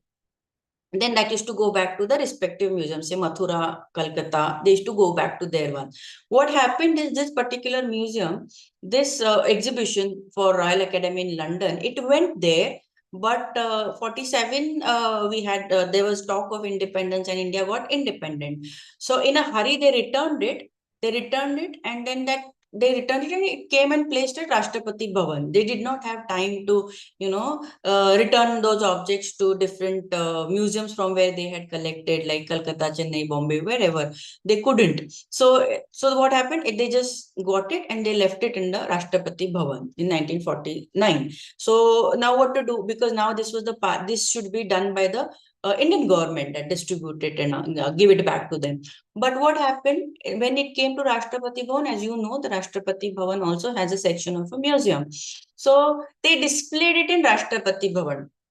They displayed that objects, huge objects. They displayed it in Rashtrapati Bhavan, and then the idea came into the minds of then Prime Minister Jawaharlal Nehru. He thought that there should be a museum, that is a national museum, right in Delhi. Okay, there should be, and they thought of building a new building and putting these objects into that museum, because these objects were representing best of the whole region. So there were objects from South India, there were objects from West India, there were objects from the eastern part of the India, northern part of the India. They were the best of the artifacts. So what happened is that then they inaugurated this as a national museum in 49. Then in Rashtrapati Bhavan itself, and then the museum was established at the Rajpath in 1955. They started building the building, and in 18 December 1960 we have the building of National Museum. So this is the building of National Museum that currently exists. I think there are still objects, because 4 years back, I think 5 years, since 5 years back, they are going to have a new building for a museum. So part of the collection is already shifted there. But this is what we have as a national museum. Now, what is interesting is that what is the collection that is there in the museum? Okay, that is very important. How the museum is curated. As I said that earlier in my introduction, that there are people or a group of people who have a certain thought which is being organized on the basis of your current nation's need, okay, or your current nation's notion, or the to which you want to sustain it by giving heritage, by giving the references to the heritage.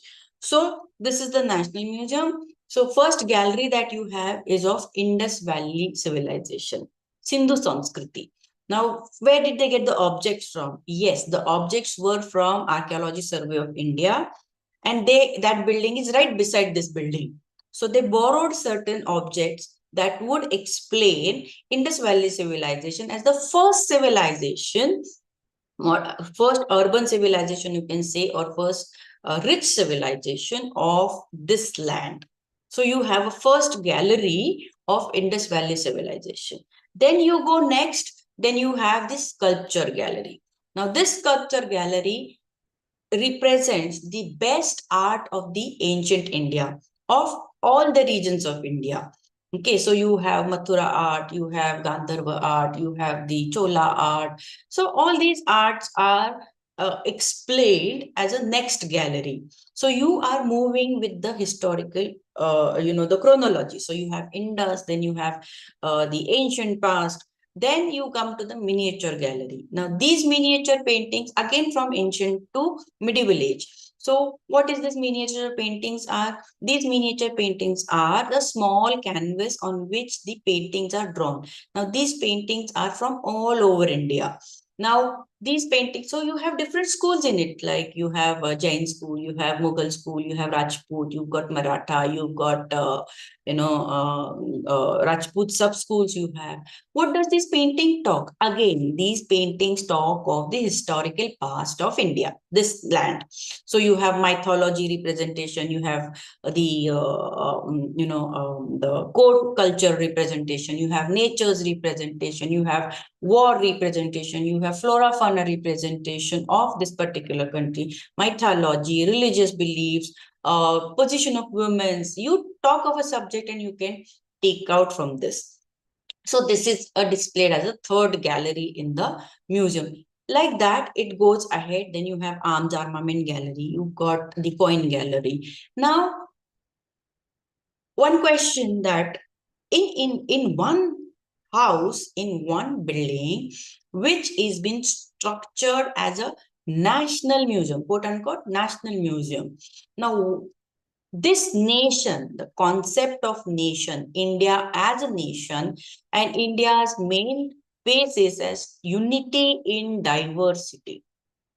Okay, how would you, imbibe? How would you put it on the new generation that why we are Indian, though we are so differently, so there are so many cultures. So you have one unit which says that this is us, although we are diverse, although we talk different languages. So you have coins of all the languages, you have art of all the religion, all the parts of India housed in one as one unit, and there is a unity in it. So you are structurally in one house representing or building India as one nation. And that is the power, that is the role of museum, to create as a nation, idea of a nation. When you go inside, although you are Bombayite, you are Maharashtrian, and you look at the south, the display that is beside your Maharashtrian artifact in one row, in one circular, then you have this key. No, this is India. This is we. Even South art is ours. My art is theirs. So these kind of feelings, these kind of subconscious, informally, subconsciously put in you that this is we, this is nation. So that is been created here, and that is very important. That is very important, and that was very much necessary at the time when this museum came up, because we were still building India as one nation. And that particular small way, this role is being played by the museums. That is the main importance of the, you can say, role that a museum plays.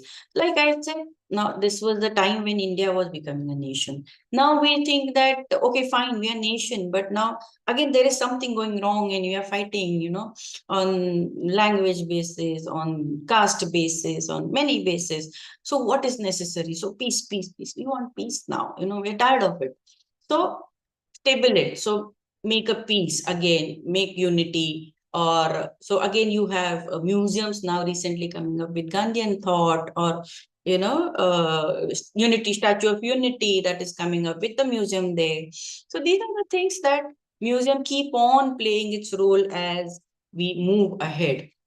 So idea of the museum, themes of the museum will change, will keep on improving, will keep on developing with the need of the time. So museum display always plays its roles with the time and need of the time and space. That's very important.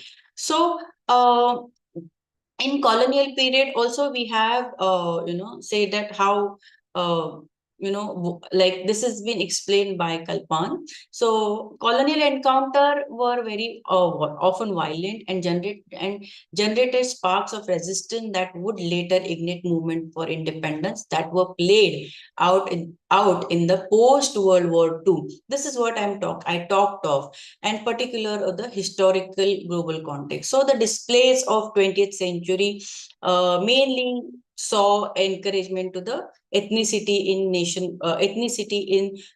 nations old and new, and brought disagreement as well as with the appropriation and modernization to the nations and the museum. This is what I was talking. So there was a change in the policy, like conscious destruction of historical sites, types of articles, specimens, museum collections that was formerly spoils of war, privilege, aggression were now seen as a improper violation and loss of world heritage culture. So this what he tries to say, that in Europe, the museum objects were seen as the representing the specimens of violence, okay, destruction of historical sites. So now they are trying to talk of museums object in colony, by the colonizers, in the museums of the colonizers, as a violent act. But in this, then what you see is that their display in Europe also, now the perception of displaying the collection that they collected as a trophies of their Victoria, trophies from the colonies that they occupied, are now again represented in a different form, okay, as a pure art object and not as a trophy of violence. And many a times now we see the trend also that they are returning these objects to their own nations, so that they get off little less burdened. They get rid of that burden of they being colonizer and being violent. So these are the things that you see here. So as I said, that nation as a physical state, when the nation becomes as a physical state, you have something to be structured, created as a structure identity, and then that you conceptualize into a structured form, that is museums. So you give an idea of a national museum, okay, and create a national identity. So what we say is that what we can understand is that museums, especially against the contemporary and changing backdrop of nation nationalism and national identities, we have that these are multi-faced places where many interests, many ideas collide and operate. So museum can be then considered as ethnicity as identity, where evidently, as we see in Indian National Museum, and establishment of various regional,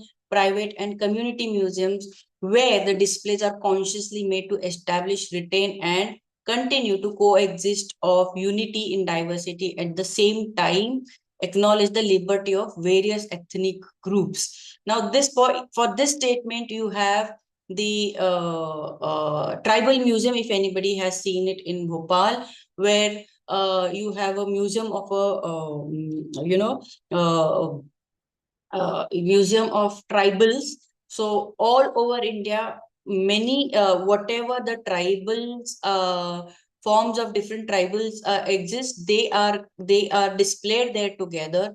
There's one whole open museum where the tribal habitation, the houses are created like those are there of tribals, and then they also invite them annually to have a performance. They have a festival of their cuisine, their dance form, their artifacts, the art, traditional art. And that big place is Indira Gandhi National Museum of Tribals. That museum is created where all the diversities, which we say that tribals like the minorities, but we bring them to the forefront to again create the idea of a unity in diversity. And at the same time, you keep their liberty of various ethnic groups by preserving preserving their own identities. So that's, you can see in tribal museums where the you create that identity. So so what we have here is that the traditional that is been created. So every idea that you retrieve the idea of tradition in the museum, so and you reinvent them by putting them into as one unit. So ethnical group in the sense of unity, it creates in a determined for the, now here I say that it is created for the determined for the political power and change. Like I said that somewhere, although although there's this ethnical identity which have been come together, but definitely the material demonstration of this traditionality and age help to ignite an ethnic groups say to a unique identity and a political power and their efforts to make sense of unity among themselves. So so this is the key ground why creation of museum is often seen as essential to those groups seeking wider visibility in order to be approved larger political rights, autonomy, or nation as status. So this is very much applicable to the tribal museum. So tribal museums in Northeast Asia or the tribal museum at Pune at the State Institute of Tribal Development were established to legitimize the culture as one unified being a part of this nation. So this is one, culture as identity, what you can say, or that you use or you curate, not use, you curate to bring it to forefront, to bring it to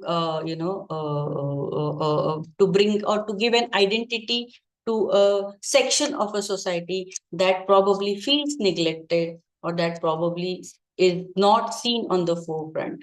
So these are some of the things. So this is the tribal museum that you have, which is there on this right in the heart of Bhopal city.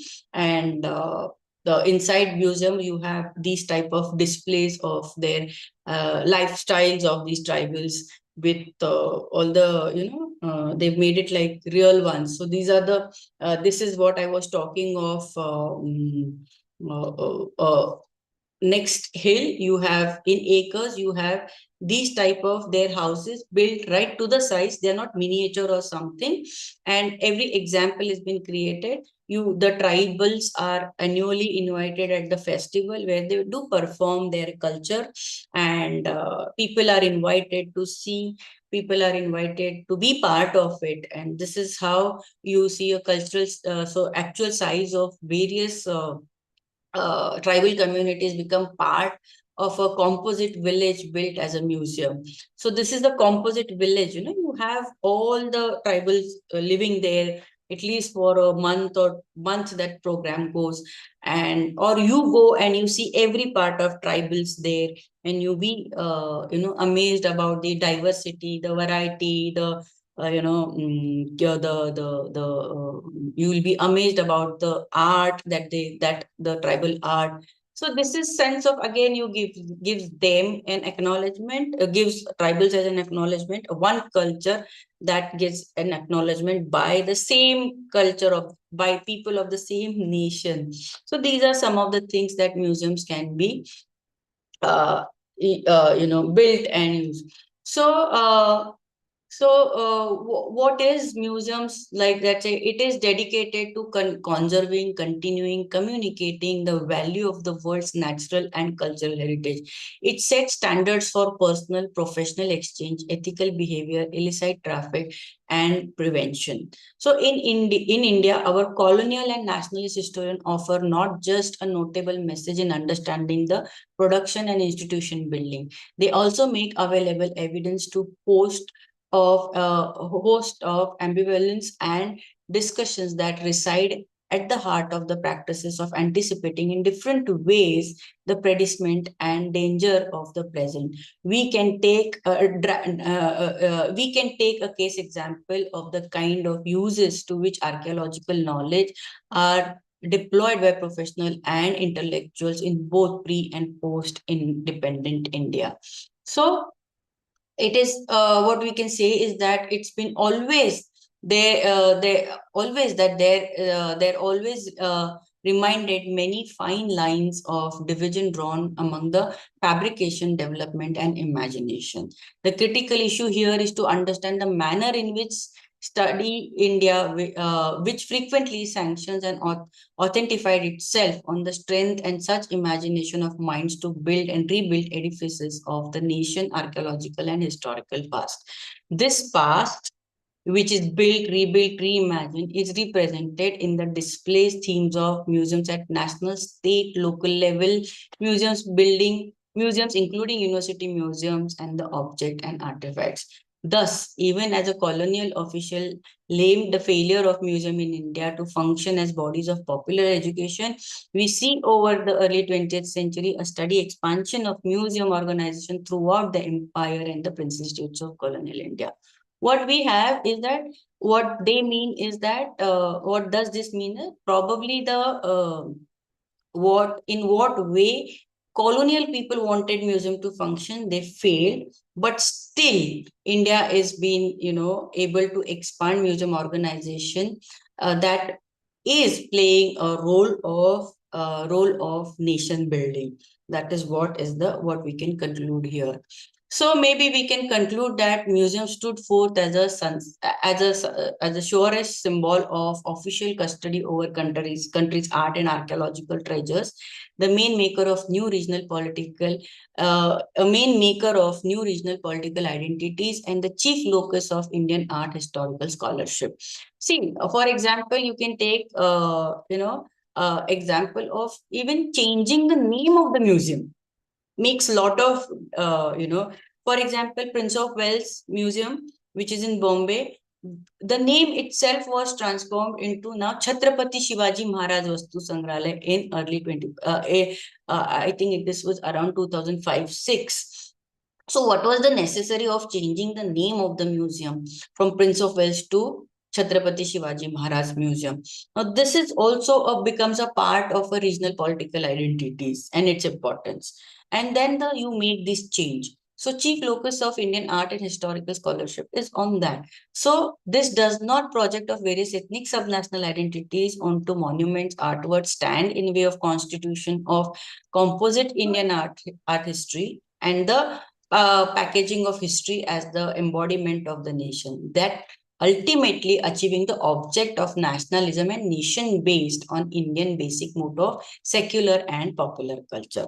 So what I am trying to here explain is that how museums are looked at, how museums are structured, how museums are received, who are the people who are making it, who are making the themes, who are changing the display, who are curating the themes. So it is we as a nation wants to have an institution, create an institution, modify an institution that will be helpful to sustain the current society, now quote unquote we as a Indians, and pass on its heritage, pass on its idea of sustainability from current generation to the next generation with the help of the artifacts. Now, like I said, what are the artifacts? Artifacts are the physical material remains of the human culture.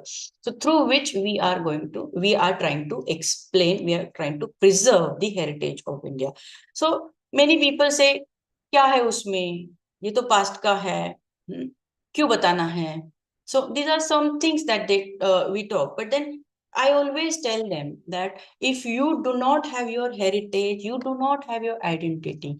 Then children ask me, why, how? I said, past is very important. If you don't have your curriculum, if you don't have your CV, okay, your biodata, and you go and ask job and say, I am Nilambari Jagtap, will anybody give you a job?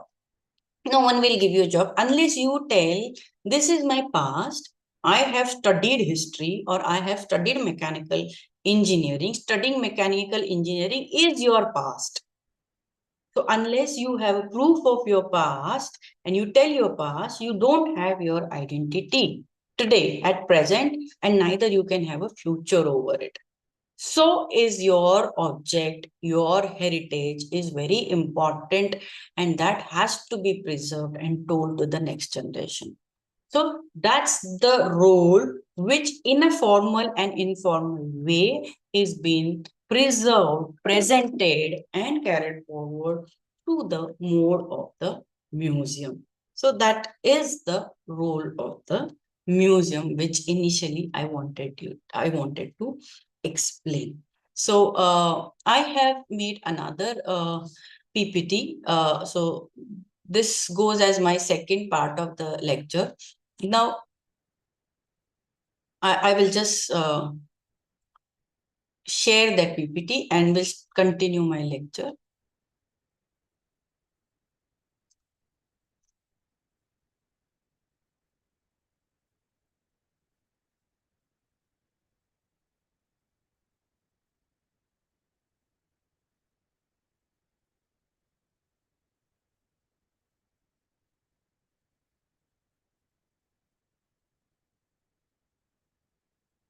Okay. Can you see my PPT?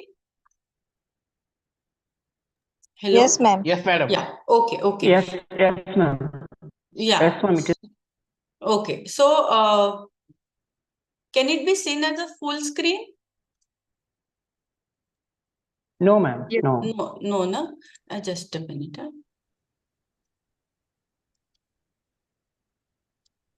Now? Yes, ma'am. Yes.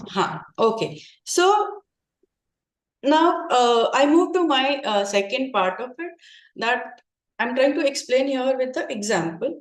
So this is like basic definition that has been given by ICOM, the National Council of Museum, which says that, as I read it earlier also, a museum is a non-profit permanent institution in service of society and its development, open to public, which acquires, conserves, researches, communicates, and exhibits the tangible, intangible heritage of humanity and environment for the purpose of education, study, and enjoyment. This is a broad definition. Then now I will explain how the museum is functioned. So how museum is structured. So you have aim, mission, vision to museum. So you have legislation that has been formulated, policies and strategies. Then collection is done, which has been researched, which has been designed for education programs. There's a gallery planning, as I explained it earlier, that what galleries you want to make. Then you make planning of temporary traveling, mobile exhibition, and periodical maintenance of object, and developing museum publication and dissemination of information. These are the main role. So next is what location and architecture and public space. So you make a museum which has you denote a place for community program, community participation, activity planning during special day vacation, inviting volunteers, interns, artisans, expert, and participation in community programs, fairs, festival, necessity of scope of museum. So why you do this? Like I explained earlier, what museum is, how museum is formed. So how do they participate? How do they disseminate their knowledge? So they create a place, like I said, there's a tribal festival. Okay. So there are certain activities that museum creates for the presentation. So you have how these activities are done. There are transitional phases which are cultural, educational. Then you also keep a record of what material of human remains you have, in which functions you're going to use, in which gallery you're going to use. So you do a lot of research, interpretation, curation. So post exhibition evaluation, like I said, that with my practical examples, you do post evaluation of visitors. Like many visitors come and go, but is your role finishes there? No, I will create a research. I will create a data where I will get feedback forms filled from the visitors, or maybe on the spot interaction recording will be done, and that will be analyzed to understand whether you are what your museum wants to give, with whether it is reaching, in which way it is reaching. If it is not reaching, then what is to be modified, what is to be added. So these things are done in the museum. Now, as I said that I was involved I had a major project, project of this particular ICHR project, ICSSR project. I had to study the princely state museums. Now, in this museum, I have studied the princely states museum of the southern region of the Maharashtra, especially the Maratha, the museum that came under the Maratha Kolhapur Regency. Now we have around 7 to 8 museum in princely states of princely states which came under Kolhapur Regency. For example, you have a museum at Aund, you have a museum at Bhor, you have a museum at Satara, Sangli, Akkalkot, Sawantwadi, and Kolhapur. Now these museums are very well placed in the very palaces of that particular princely state. And what impact does these museums have? So New Palace of Kolhapur, where so this case study which titled as New Palace Museum Kolhapur, Memory, Distortion, History, and Feeling of Being in the Museum, Colonial History and Post-Colonial Interpretation. So what you are seeing in the picture is the New Palace of Kolhapur. Now this New Palace, on the ground floor you have the museum, and on the first floor you have the royal family staying there. It's their residence. They still stay there.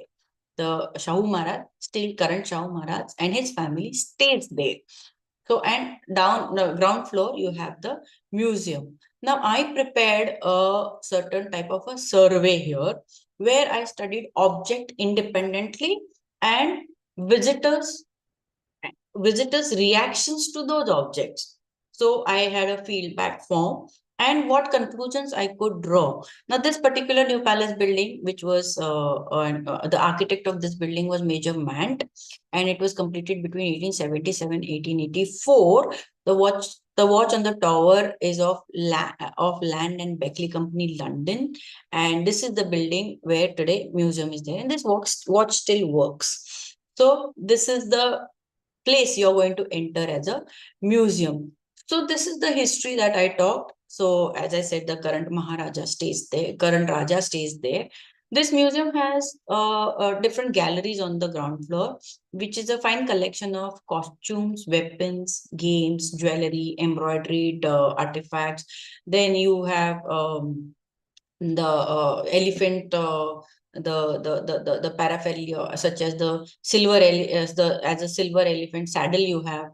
Then you have a letter from the British Viceroy and Governor General of India, and other memorial medals, and these things are there displayed there. So what you have, the gallery. So this gallery is been, you have divided this, I can divide this gallery into Darbar Hall, costume, robes, medals, arms, armaments, natural history gallery, and lifestyle gallery. Now, this New Palace of Kolhapur, the socio-political life of object and interpreting our material culture. So in order to understand the contemporary opinion of this particular Princely State Museum, a questionnaire was prepared considering and circulated among the children, students of history.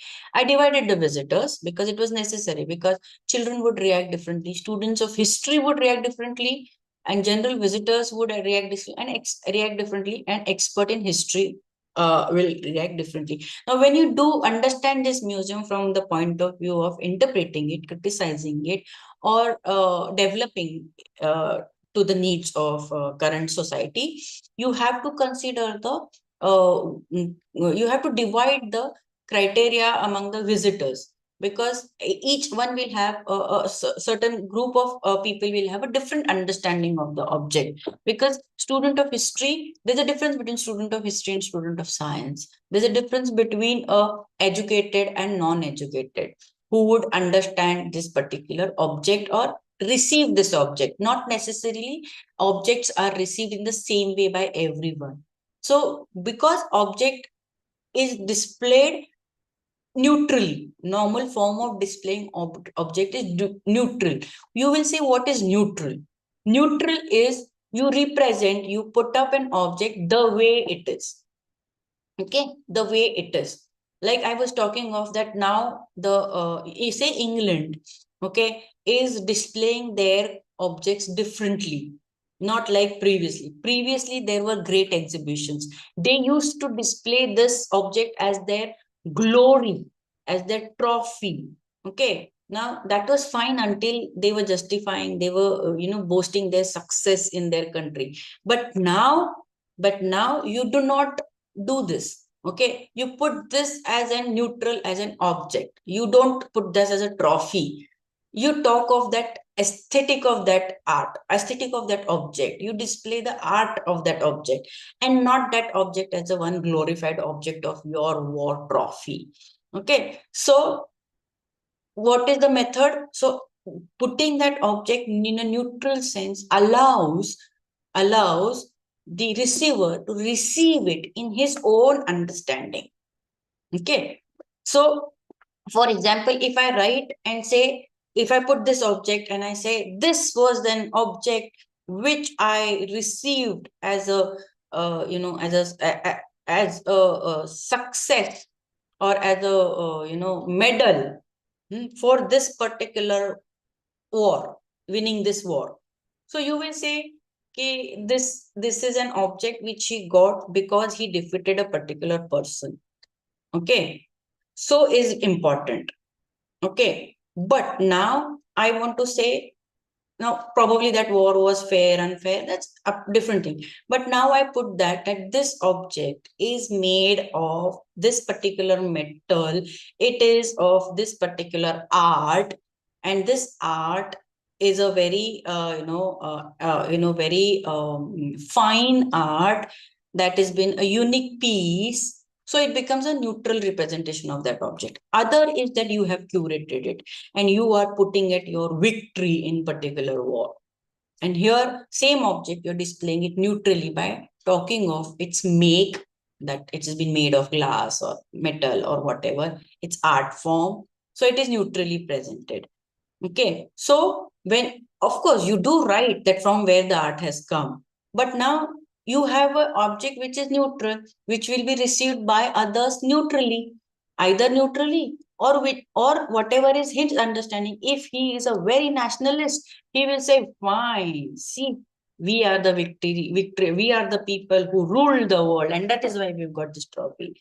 So you leave it to the understanding of the people, okay, by displaying it differently. So when you study it, when you understand it, you also have to categorize who is looking at it. So you understand the exact meaning.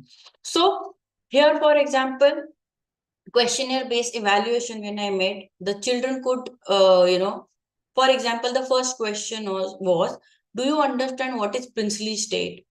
Okay. What is princely state? So children could not make meaning of concept of princely state, but they could say that that it's a state of India's real old king. The concept of princely state as a creation of British colonial rule was clear to the students of history and of course to the experts. So children did not understand what is princely state, or common children, because till then their history did not teach them what is princely state. But a student of higher history studies or experts, they understood it, that it's a princely state was a creation of a British colonial rule. So this is how you get the difference. The display of material in museum and close access to these objects that are in the very palaces who were hires of Chhatrapati Shivaji Maharaj still upholds the very purpose of exhibition to create legacy of glorious history of a nation, specifically important in post-colonial area when India is a federal democratic state. What I'm trying to say is that, see, the very close access, you are seeing this where? You are seeing this in the palace. Okay. Palace where hires, Chhatrapati Shivaji Maharaj hires are staying there. They're staying upstairs and downstairs you're there, right, in the palace. Okay. But this kind of sensation, this kind of thing creates, in your subconscious, that you're very happy, that you're very close to your Raja, that kingship still exists in post-colonial era where there is a federal state, democratic state, but you still create that legacy of you having a great king and you are being part of this great king, that kingdom. Okay. So what is it? So you create a kind of a consciousness within this particular setup of palace, within this setup of display of where you have arms, where you have darbar. Okay, so that kingship, the legacy of kingship is still created in this particular museum. So all the museum building that the palace is successful in creating grandeur of the past, it fails to give its history being. So palace, if you talk of palace, definitely it gives a glorious history. You feel amazed, you feel nice, you feel about the grandeur of the palace, you feel nice. But at the same time, it doesn't give you the real meaning of it. Because this, as you, if you talk of this particular creation of this palace was in the colonial period. In Kolhapur itself, you have an old palace which is near the temple. Juna Rajwada, we call it. Okay. And now you have got this new palace. Now, however, the history of creating a new palace and abandoning the old palace, okay, is not understood in this particular transition. Okay, this old palace was right in the heart of the city, Juna Rajwada, where you have Bhavani Mandir now. Okay, their temple is now open to people as a Bhavani Mandap and the Mandir.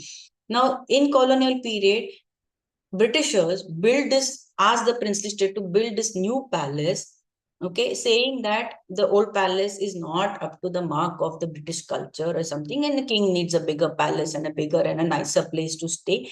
But you are forgetting that here the king was staying right among the people in the heart of the town, and now this new palace is built in Bauda area, which is a cantonment which was created by Britishers. So Britishers did try to control the king and bring him into the Chowni. Okay. Now this particular thing is somehow not explained here in the palace. So, sometimes it goes, how do you make this? Okay. So, but at the same time, right now, to have an exhibition there or a museum there is not the thing, not the need. What is the need? The need is of creating legitimacy, legacy to the particular historical past that Kolhapur has. So there's one gallery where you have Shahu Maharaj gallery. Now in the Shahu Maharaj gallery, you have his personal robes, his medals, uh, his personal belongings, his work explained. Now this Shahu Maharaj was known as Lok Raja, a king of a people who did lot of reforms for the social reform. He did lot of social reforms, industrial reforms, agricultural reform. He did lot of reformation work. This king was very simple. He was king of people, Lok Raja. Now, by displaying his simple wardrobes, okay, look at the wardrobe. You can see in the picture, it's a simple one. It's not even a silk one. The one is silk that he used to wear only for the ceremony, but still it is non-embroidered. There is no embroidery. Okay, I have only one poshak that I have seen Shahu Maharaj having a elaborate embroidered one when he had gone to meet the queen. Okay, when she was in India. That one only robe I see which is been elaborated and but still it was in white. So this has been they have been able to tell that Raja, look at the Raja, he was so simple. And now this particular way of Shahu Maharaj as a reformer, as a king of a people, can be can be told to people through this simple display. Okay, so although you have something grand palace built by architecture man, and it has an Indo-Sasanian architecture, lavishness, grandeur, but the gallery inside talks of Shahu Maharaj and it denotes the simplicity. So this they have been able to pass on. Now this particular hall that I have a picture of, this is Darbar Hall. Now this is the so this is the hall where you feel the splendidness, you feel the grandeur, but at the same time, it's a symbol of a power, which was Maratha king, which is appreciated here by design and architecture. But however, only expert could understand, identify it as a process of reinventing the Indian prince by British. Now, how you talk of reinventing now? You will not understand, but if you look at it very closely, the throne, that is the Sinhasan, has a wide length. Okay, it's a big one, if you can see at the center. Why is it so big? Because there were two people who sat on it. Okay, it was one prince and another British president. So it has been shared. So it was the Indian power it was reinventing the Indian princess by Britishers. Otherwise, you will not understand. This will be understood by the experts only. But right now, this grandeur of palace and you being there, right there inside, gives you a huge feeling of pride of you having such a wealth or great kings. So these are some of the things that you can understand by studying the museums, by interpreting the museum, by criticizing the museum. So with this case study of New Palace, it can be concluded that there were creation of colonial identities of ideas of knowledge to the extent of the education of its public coming into existence within the structures of colonial area. They are still seen as a evocative structures of legitimacy and the king's legacy, either with a sense of nostalgic and pride as being part of the present day identity or as part of post-colonial reformulation of an earlier times. The historicity of behind the exhibition and the themes and meaning of artifacts are untold in the objective method, are only few who are understood only by few who are the scholars of the history. So this is what you study or you achieve by understanding the museum when you do it as a deeper studies of this. So can they act as just visual thing? So museum or just an entertainment place? No, museums come as a visual archives. Visual can be referred as an visual archives, which you can study by selection of concept, by studying the selection of concept, themes, object, display labels, information panels, catalogs, and educational activities that the museum performs, feedback forms. So these records are turned into documentary evidences and they become a part of archival record. So your visual understanding can be created into a documented one, and it can work as an archive as a whole sum. So these are some of the things that you can understand by studying and interpreting the museum. So when you are studying tourism or you're interpreting heritage, museum does become a source or an archive of your indigenous knowledge system, because India's past is being presented and displayed visually according to the needs of the time and space. So I have two more PPTs, but I don't know if I have a time or I can maybe quick show. Can I quick show? Hello? Yes, madam. Yes, madam. Okay, fine. Just a minute. I'll just get my another PPT done. PPT uploaded. Okay. So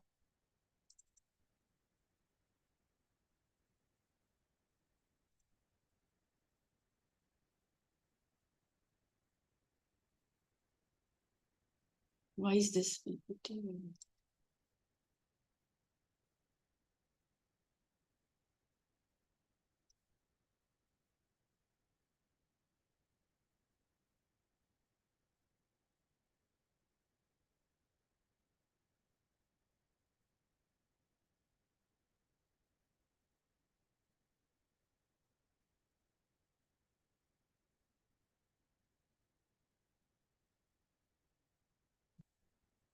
Now, what I showed, what I talked of was an earlier,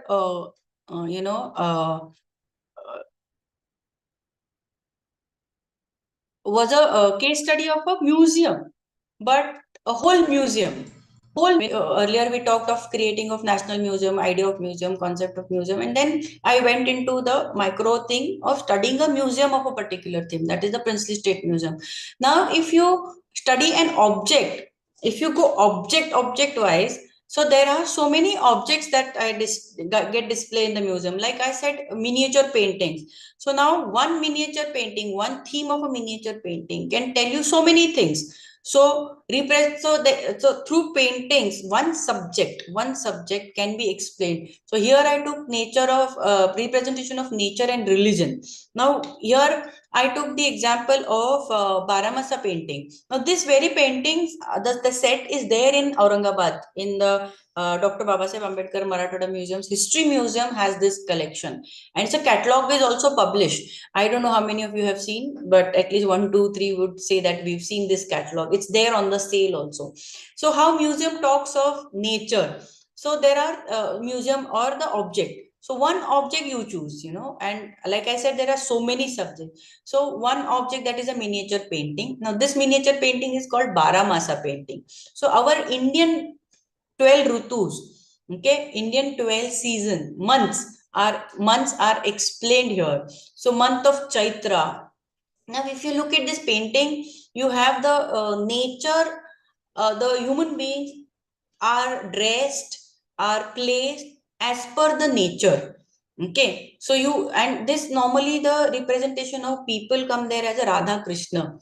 Okay, mainly the Krishna, Radha, and these are very romantic pictures, and they are displayed with romance, with melody. So you have a lot of goodness in it. So you have this Radha and Krishna, and they're the beloved couple, and they are in the pleasurable atmosphere of Chaitra, where you got trees, creepers outside, and which is all blossom. You see behind there are a lot of flowers, and the Chaitra is so good. It's March, April, so you have just finished the winters, and it's a little bit becoming hot. So so they're placed outside in the balcony. Okay, and Chaitra has a lot of new flowers blooming. So this is the display that you have. And then you have, now this miniature is of Rajasthani and Jaipur school. There's an iconography to identify why this is Rajasthan and all that. So now you got April, May. So again, the season is represented. Now they're not just in gallery, but they're proper under the trees, and there's this, you can see fountain, water fountain, chotu sa. So this small water fountain gives an idea that now this is summer, it's hot. Then there is this morchal behind. She's got this fan inside. The dasi's got a fan in her hand. She continuously whisks the fan. So these are the things that you see, and they're right in the garden. And you have nature representing. There's a monkey on the tree. There's a blossom. So it's still good season, that you can see. Then so these are the things that I'm saying. There's this monkey, there are a lot of birds, and there's this fountain you see. Then you have the May, June. Now again, this May, June, you got more dried. June is heat, north you got heat. So now you don't have one fountain, you got a lot of fountains, and you're not in garden, but you're near the river also. The river is also a little bit, thoda, there's greenery is only in the garden, where the curated garden. But if you see at the backdrop, you don't have that greenery, it's all dry. So it's May, June, you have Jeshtha, where this is the, it's the tank is dry, so these things are there. The coolness is created by lots of fountains. So these are the things that you, have shown in this painting. So this is like, and then this verses what you've written on the up, that talks of this, month, so they talk of that month. Then there's this June, July. Now you got little bit of थोड़े cloud aa gaye hai piche, little bit of rainy season, fountains have gone. So but it's still hot. You still have that morchal. One lady's got the morchal,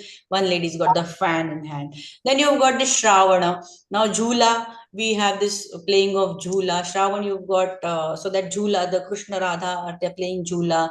Then there's this clouds behind. The greenery is nice. So this is the festive season that you have in Shravana. Then you've got the September. Again, the clouds are seen. This is a little spoiled one. This is Detroit painting. So you've got you've got a little bit of rain. Shravan is over. So again, you have this dry kind of a weather. Then you've got this September, October. Then here you've got the flowers are not there, but then there's this, the poets is here saying that the bright moonlight, a mischievous moon attracts you. This is a painting. It is in black and white. This is showing a night.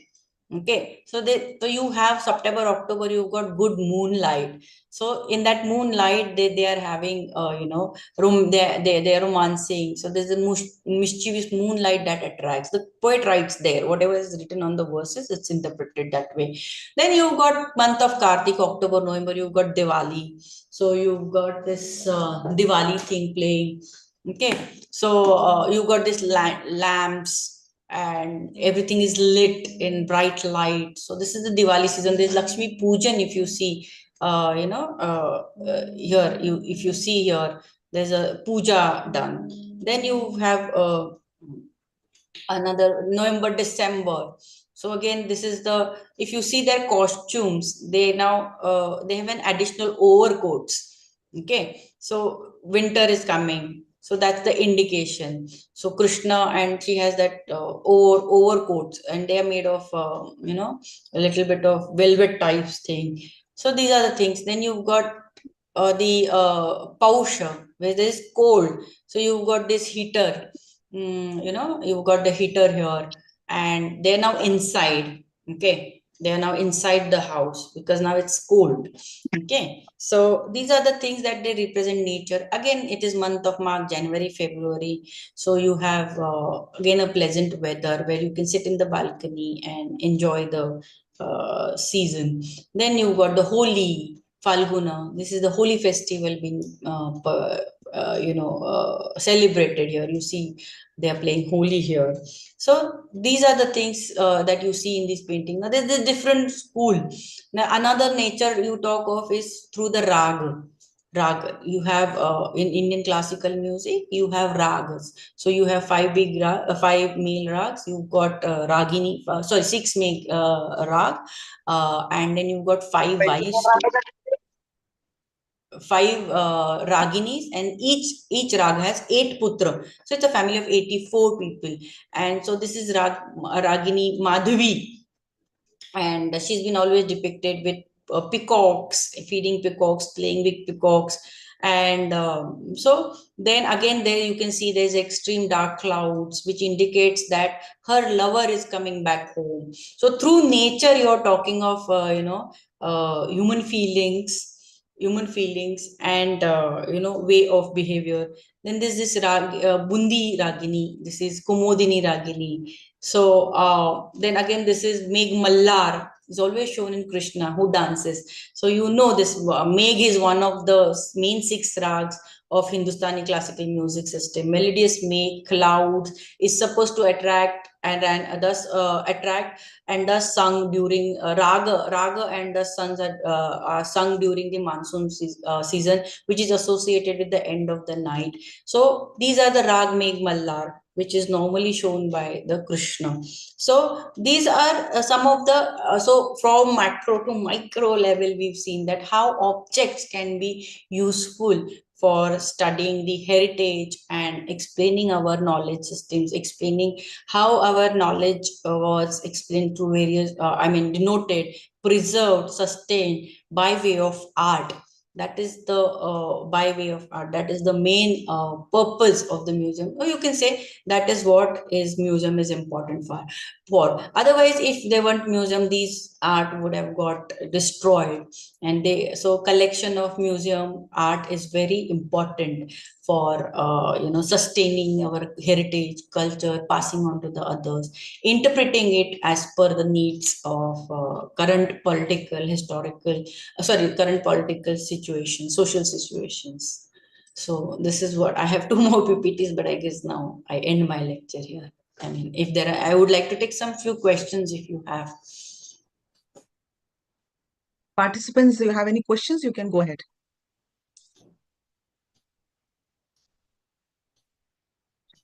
Yes, ma'am. Yes. Yeah, this is Dr. Gangu. Ma'am, you gave me one example. That one is very good. Thank you so much because you compared with resume and CV. And what you have done in the past and everything you should keep in the CV. Like a museum, you have taken example in that for career development. And thank you. I have a small question, ma'am. You spoken about tribal development, like preserving all the culture, knowledge, and everything.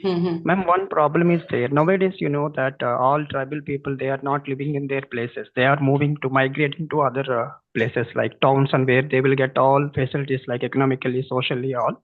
People are not staying back in their places, villages, you know, because of some social and economical problems. So what is the use of preserving all these culture and long ways and related and culture related? What is the use of preserving all these things when people are not living in their places and moving to towns and cities? So even though they are not speaking their local language, ma'am, you won't believe that one. Once upon a time, the people they used to talk their local languages, Santal. You know, there are many Gondos, there are many tribes are there. They used to speak their mother tongue. Now they are not talking. They forgot about their language also. What is the use of preserving all these things? Can you suggest that to not to me, at least to the as the elder, to the government? So because we have to stop migrating the people from the villages to urban areas. Yeah, see, now this is not just a question of tribal community. This is a question of any small town. So, for example, my town, Kolhapur, or even in Aurangabad. Now, from here, all the engineers, all the youth who is becoming engineer is migrating. Okay, so in Kolhapur, we only have engineers who have their workshops. So they're mechanical engineers who are there into production. Otherwise, computer engineers and all the engineers have been gone to either Pune, Hyderabad, Bangalore, or outside India.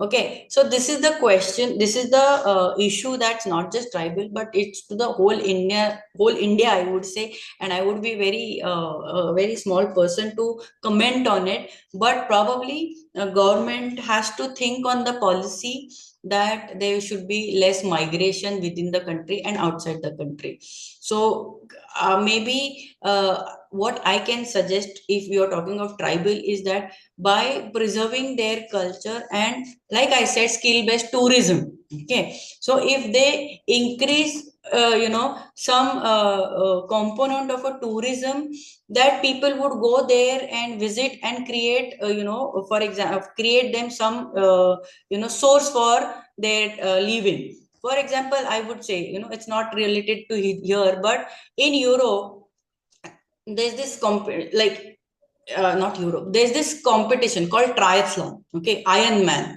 Okay, now it's a Chinese company. Okay, it's a Chinese company who conducts Ironman at various countries. Now, for this Ironman, about 1,000 to 2,000 people participate in this particular Ironman event. This is very tough event, triathlon event. Okay, whole day it goes on. Okay, so you have to swim, you have to run, you have to cycle, and in 15-16 hours you have to complete. Now if you look at it, the location, so you need to have some sea, pond, or lake. In Europe, I've seen, or in Scandinavian countries, there are certain villages whose major part of economy is conducting this Ironman event. Because to do this Ironman, people from all over the world, they come, they stay there for 7 to 8 days in that particular location, so that one village economy is dependent on that event. Okay, and then from there people come, like for me, if I from here I go to Estonia, I will not just go to that one Tallinn and come back. I will roam the whole Scandinavian country and come. So the tourism is, this is sports tourism. Okay, so they are doing it. Unfortunate, something like that. If we do it in India, I think there might be a places. I'm not saying there aren't. There are some places or some villages which have been created, for the tourist point of view or something. By preserving their culture, the tribal culture, you can definitely invite people through tourism. For example, in Maharashtra, there is a place called Chaul. Now, this Chaul has a Portuguese fort, Indian historical remains. It has a beach. They've got one certain cuisine. Okay. Now, on small scale, people are doing it. They are going there, but it's not on big scale. So, for tribal, I think there has to be some in policy through government only, which can stop this kind of migration. And see, to migrate is our basic right, to have a better opportunity in life is the right of any person in India. So it's not to be blamed to the people who migrate, or if they are not talking their own language. I think it needs to be blamed to the policies that we have as a government policy. Probably that can stop. Yes, ma'am. Yes, ma'am. When we interact with tribes and they say, my forefather used to say like this, they used to speak like this, they used to do like this. But the people, they are not saying, we are not following your forefathers. They forgot everything. So because, they are saying that my forefathers, they used to follow all the things. But these people present, they are not following. Then they are adapting all technology and new things, and they're forgetting their, tradition and culture and everything, ma'am. So that's it. As you said, preserving all the things, and as you said, and we have to suggest to the government to bring new schemes and programs to protect the tribesmen. Thank Exactly. you. Thank you. Thank you.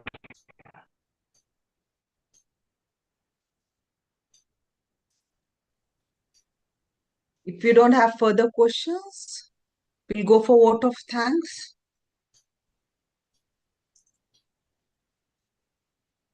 Good afternoon, everyone. It is indeed a great matter of honor for me to deliver a vote of thanks on behalf of all participants of this refresher course.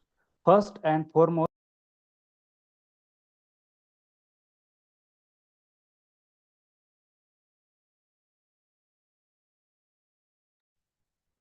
I think somehow he's been not connected. Can you see roll number 16?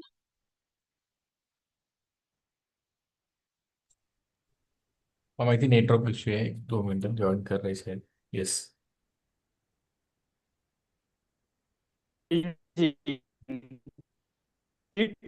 Sir तुमचा आवाज येत नाहीये. our understanding. So, we are sincerely thankful for your contribution to the success for the course. Ma'am, by attending the of museum in nation building,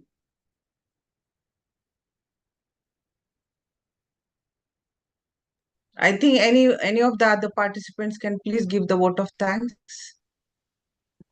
Ma'am, can I? Because yes, please go ahead. Because roll number 16, it is an interruption in his voice. Yes. Go ahead, Dr. Gangu. Roll number 42. Yeah, very good afternoon, one and all, and good afternoon to today's resource person. Thank you, Dr. Nilambari, ma'am. You have given very insightful presentation towards the preserving knowledge and technology, tradition, as well as culture of all the population. Especially, I'm very happy to mention that you spoken about the tribal development, because I'm from tribal university. So I'm very happy to hear about the tribal development, and thank you so much, ma'am. And as well as you accepted our request to contribute something towards the society, as well as the new faculty like us, and who are growing. And you polished your brain, and you have given new ideas to the new faculty. Thank you so much. And as well as from our university, the present means we are alumni of this university, Marathwada University, and I thank all the people who accepted as well as given this opportunity to give vote of thanks. Thank you, everyone. Thank you so much, Dr. Nilambari Jagtap, madam, for accepting the invitation and thank you, giving ma'am. this wonderful lecture. Thank you so much. Thank you. So should I log off? Yes, ma'am. Okay. Thank you so much, ma'am. Yes, thank you, ma'am.